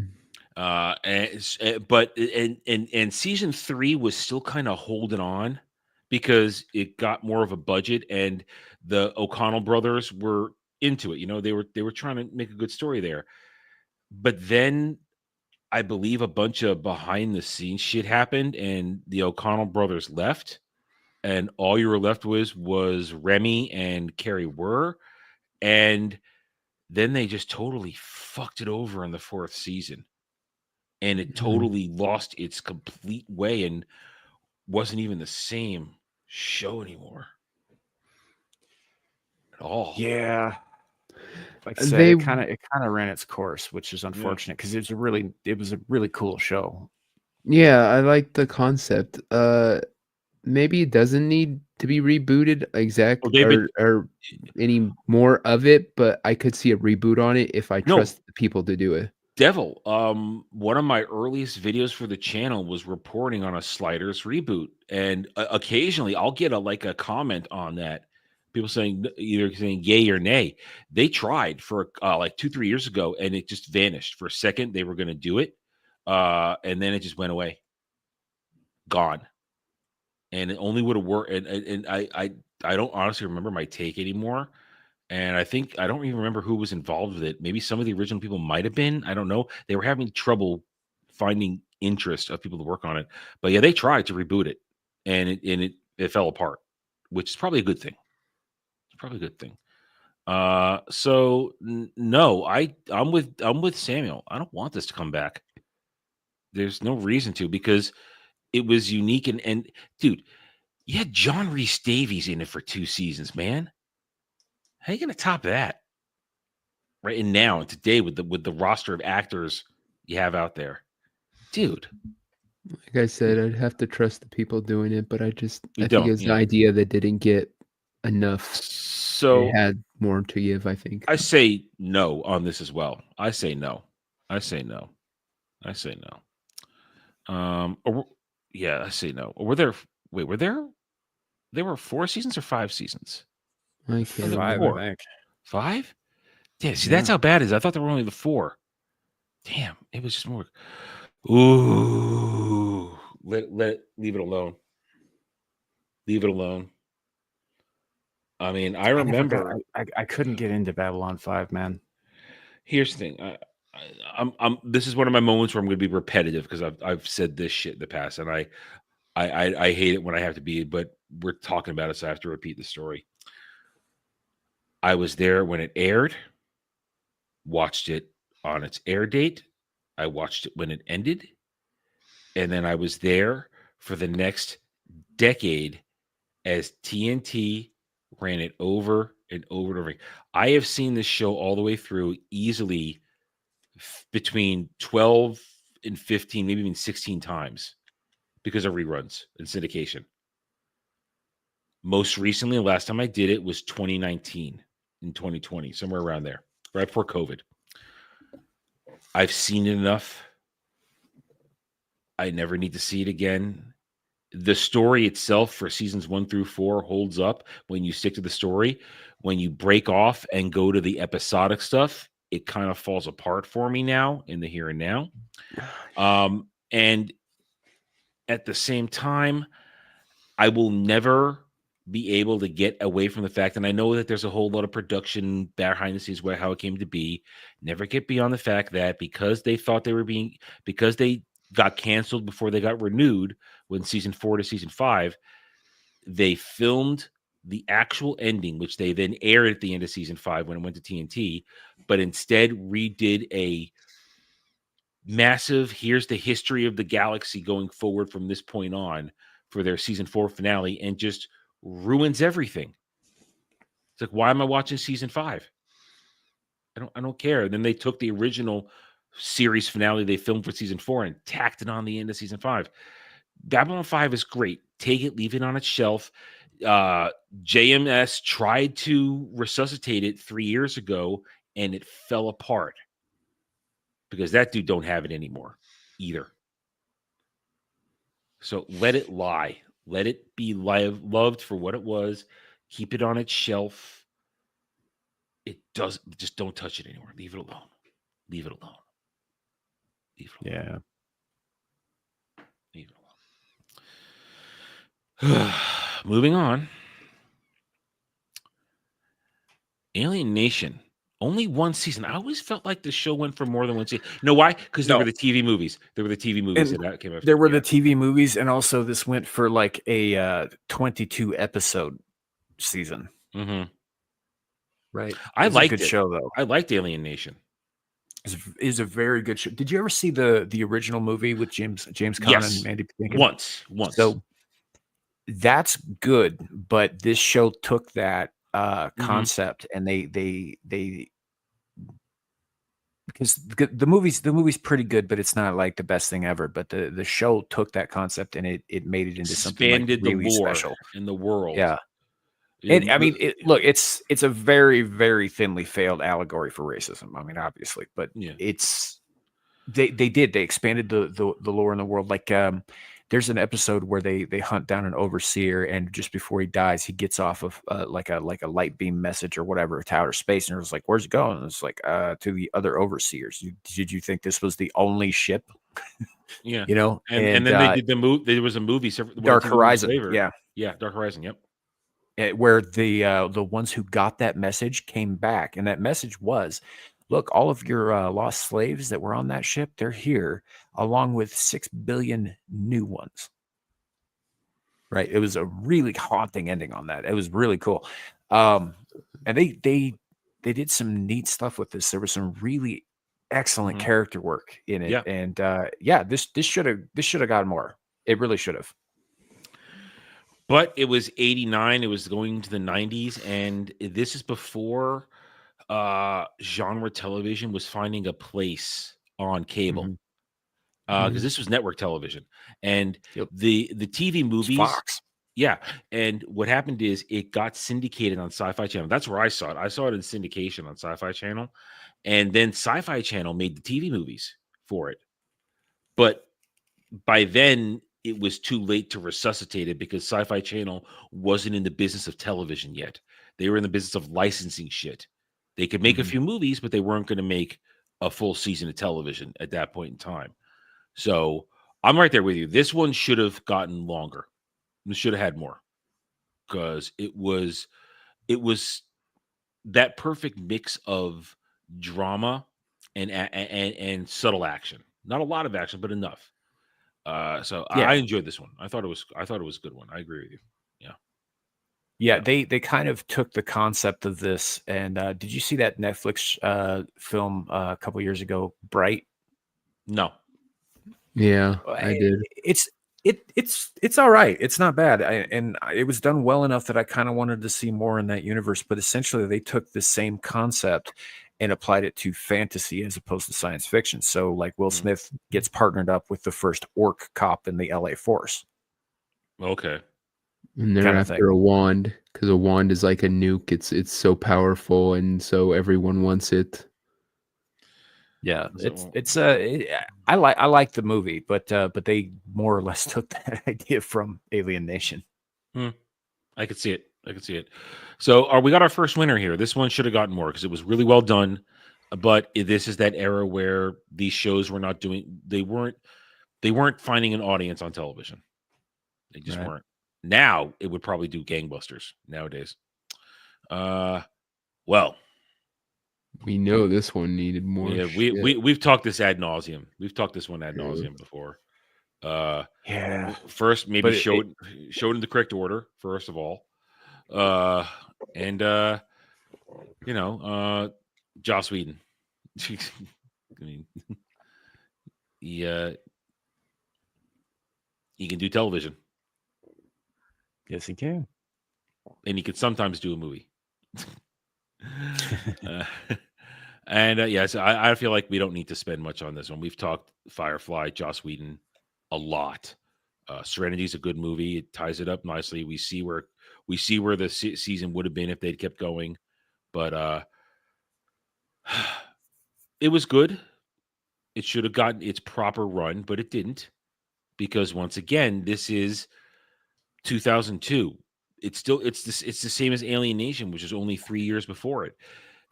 There was not an audience on television, network television, for this stuff. People wanted their crime procedurals. That's what they wanted. Yeah. They didn't want this yet. It was too early, ahead of its time, to try and put this on major network. Because let's be honest, Buffy and Angel were not on major networks. They were on Paramount and the CW. That's where they were. They were not on the three big letters. They were on UPN after they got dumped by Fox. Well, when I said Paramount, I meant UPN. That's what I meant. But I mean, yeah. So that's where they were, and trying to do another Whedon. And listen, every other Whedon project that Fox tried to put out never lasted more than one, or in some case, like with True Call. No, he didn't do True Calling. No, but he did do Dollhouse. Yeah, Dollhouse. Yeah, True Calling was a different thing that had. It was still Elijah Dushku. It was still Elijah Dushku, who, again, that you guys were talking about the ones that did it wasn't bad. She did it was good. I enjoyed it, but she did it for. I watched it because of her, because I had such a hard on for her in that point of time. Yeah, such a major hard on. Then I learned that like she was Rick Fox's sex toy, and I was like, that kind of ruined it for me at that point. But well, dude, she's like. Anyway, I was like, okay, that blew my mind when I found that out. It's like, wow, okay, greasy ex-Laker is screwing the hell out of her, sure. But Joss Whedon was not mainstream television. He was niche television, and there was no audience for it. No mainstream audience for it. And it was never going to work. I don't think it was ever going to work the way they presented it back then. It just wasn't. Was not. Yeah, I could say that. Yeah, not to say we don't like it. We're speaking truth here. We're trying to speak truth and understand this. Sorry. God damn it, something, devil. Check something. Oh, this show is trash. This first season, I tried to find something in it to like, but it was girl bossy. It was woke and preachy. I don't think I've ever heard of it. It was a couple of years ago. Yeah, it's 2021, 22. It was on Prime. Basically, what if it was kind of it's a messy time travel story where the world had reached a certain point and disease and war had ravaged it, and in order to do business, somebody discovered time travel, but it wasn't really time travel. It was creating splinter realities that existed but didn't exist, and they did it to like create industry and their technology and then sell it off and make money. It's really out there, and this chick somehow stumbles through one of their virtual reality testing things and it's given to her that it connects to a real world, the real timeline, not her splinter timeline that shouldn't even exist. That's always going to end in like a nuclear war or some shit like that. And she then infiltrates it to try and stop the girl boss who's in charge. It's really fucked up and it's dumb. It was not good. It wasn't good at all. I tried to find something positive in it and I just couldn't. I mean, I watched the whole season. I was like, it's not. It wasn't good. It wasn't good. Did Frank, did the orcs rap in the movie Bright or whatever? They were put as black people. Like literally when they're driving through the ghetto, the orc cop and Will Smith, they're on the stoops and shit with like do-rags on and shit. So they really were leaning into the orcs being black people in that movie. They did, but they like it was really funny was they're riding along in there and the orc cop he puts on this like really intense like low growl metal, right? And he's got these blast beats going and it's and he starts like closing his fist and shit while he's driving the essentially. And he's like no, we're not going to listen to this orc music crap today. And he turns the radio off and he's like, no, this is actually an epic love story, dude. Man, all right. So yeah, Peripheral's trash. Peripheral's trash. I'm the only one who saw it. Westworld.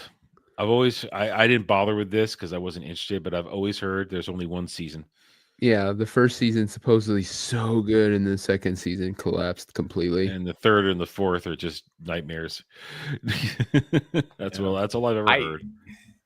I haven't watched it. I think I might have seen the Yul Brynner movie once. I didn't watch Future World though, but I would probably go that route if I was going to watch any of this at all. Hey Paul, what's up, boy?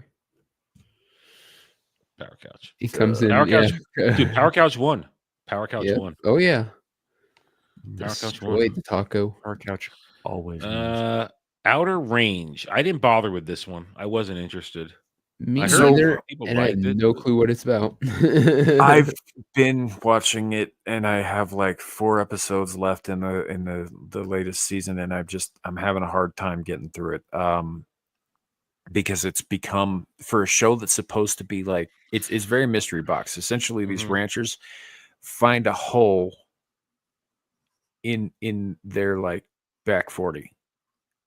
A hole to nowhere, like it's a literal black hole, like it absorbs everything that gets dropped into it, right? And then it goes into this whole like time shifting thing, like it's a hole through time and space. Like there's all kinds of shit that happens there, and there's family drama between this dude's family and this other rancher's family, and like murder and betrayal and all that stuff. And it like the concept is okay, and some of the acting is really well done, but fuck for a show that's supposed to be mystery box, it's awful fucking predictable.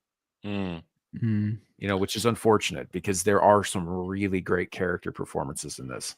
Yeah, I like Josh Brolin, but I couldn't get a concept of what it was about, and so it didn't interest me that much, not having any clue. So I just never got into it. I can't tell you much more than that without giving away fucking shit that doesn't get revealed till like seasons 2 and 3. Well, or 2 rather. I think 2. Yeah. So, but it was canceled. It's not coming back. But you said it had potential. So basically, is what you're saying. It had potential, but it didn't live up to it, unfortunately. Okay. All right. That's a good way to put it.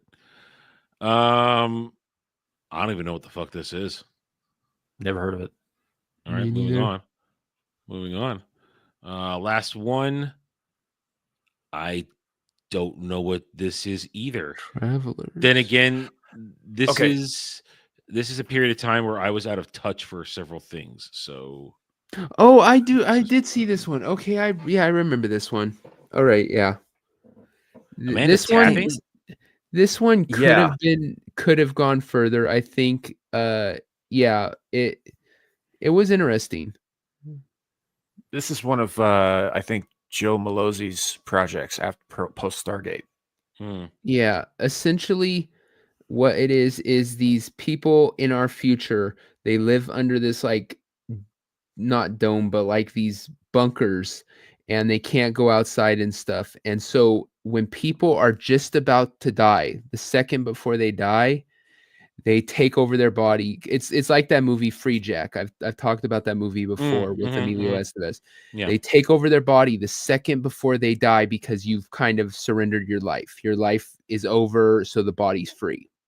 So they take it over, and they make these moves that a computer tells them to from the future in their mankind barely surviving time, tells them to make these different moves and they can prevent that future. And so it's all about saving the future. But they're really like, they're soldiers. So they're in these people's bodies trying to live somewhat of these people's lives as they make these moves, but they're very cold and stoic about it. And the main guy, who was the one from that, what's his name? The guy from that show where he's gay and he lives with a girl and they're annoying and stupid. That is so many of those. I need more. There's so many. Yeah. Yes. Will and Grace, I think. Will and Grace. Okay. Yeah, there you go. Yeah. He's in it and he plays kind of like their commander, their leader at the point. Okay. And he ends up saving the wife, which he's not supposed to do. He's supposed to let her get taken over. But yeah, it's all this. One of them is a drug addict, and the guy who gets put into the drug addict is like this uber intelligent guy who's memorized every step they have to take and stuff, but he's suffering through all the drug problems the other guy, the body has, and all these different crazy things. But it was actually a decent show. I think it could have ran for another season or two, been fine. But well, and all these, it sounds like only a couple had potential, and the rest of them, they should be left to die, never to come back. And you know what? We're over 12 hours, so we're done. 12-hour stream done. But before we go, let's just make sure no more inner monologues. Before we go, nope, just the last one. All right, guys. So we are done here. The 12-hour stream. This was a massive success. Thank you to everybody that trusted me and showed me support to so that we can continue to keep doing this for at least another year now, using StreamYard. So thanks to everybody who was hanging out for the better part of the day while we were playing Suikoden. Later this week, we'll resume regular Suikoden streams. No more craziness. We'll do regular ones.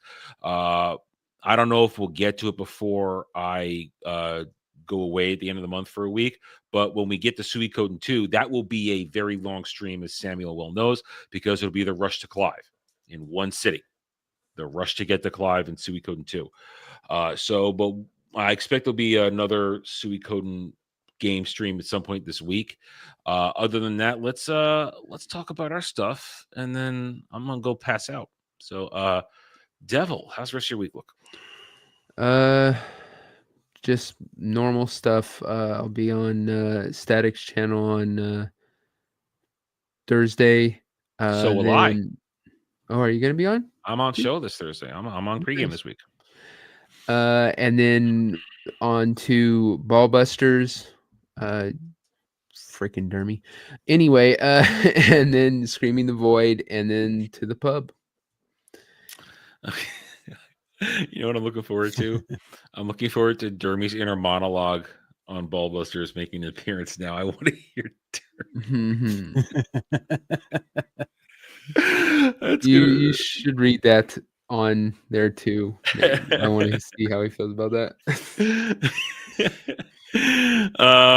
Okay. Samuel, how's your week look? Yeah, same shit, different week, really. Got Abyssal Musings coming up Friday. Beelzebub after that. Screaming to the Void again after that. I don't know if this week's is going to be as great as last week's was. We actually had almost a full panel, and it got a little crazy. There were hard R's thrown around. It was fun. But yeah, and then you can also find me helping out over on Exiled Lioness 2, and right back here next Monday. So that's what it's looking like for me, unless something else comes up. Yes, and hail Bruce McFadden. Haven't seen you in a while, man. Welcome back around. We are ending. You can watch both these streams. You want to watch a lot of stuff that went on today. And I'm glad we woke Kratos up with our laughing for Dermy's inner monologue.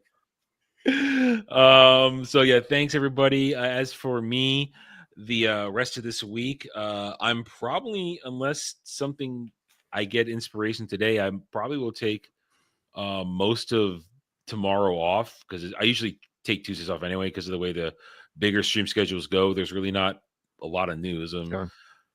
So let's see. Wednesday, Thursday, Friday. Wednesday, Thursday, maybe I'll fit a gaming stream in there and stay tuned for regular videos and takes, see what happens.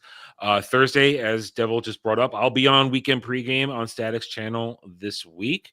I believe we're talking Is Woke Dead? Is Woke Dead? Because a couple things I said the other night caught his attention, and he wanted to know if I wanted to talk about it. I said, sure, yeah, I'll talk about it. Always happy to jump on pregame, as long as I don't go down the goddamn Pizzagate rabbit hole again. I won't do that again. Yeah. So,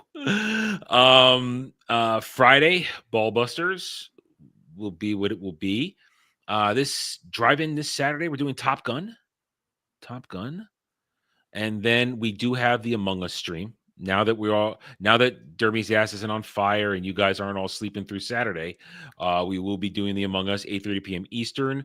There will be a sign-up sheet. We're trying to make sure we get fresh people in there, so we'll do that. Trying to have fun with that. And then Sunday Roundtable. We will see if Dre's spirits have been raised anymore for Daredevil Born Again. He was very disillusioned last week. He didn't hate it, but he really was almost indifferent. That's the word. We never know what'll happen this week. And then next week we'll be right back here for another Mellow Mondays, where all kinds of things happen, including now we learn about all our inner monologues. So thank you once again to everybody who supported me today so that we can keep doing this, keep on moving forward. There'll be many more good days to come. I'm humbled by the support I received today, and I thank each and every one of you. So I will say good night, and I'll see you guys later. Until then, everybody, take it easy. Bye.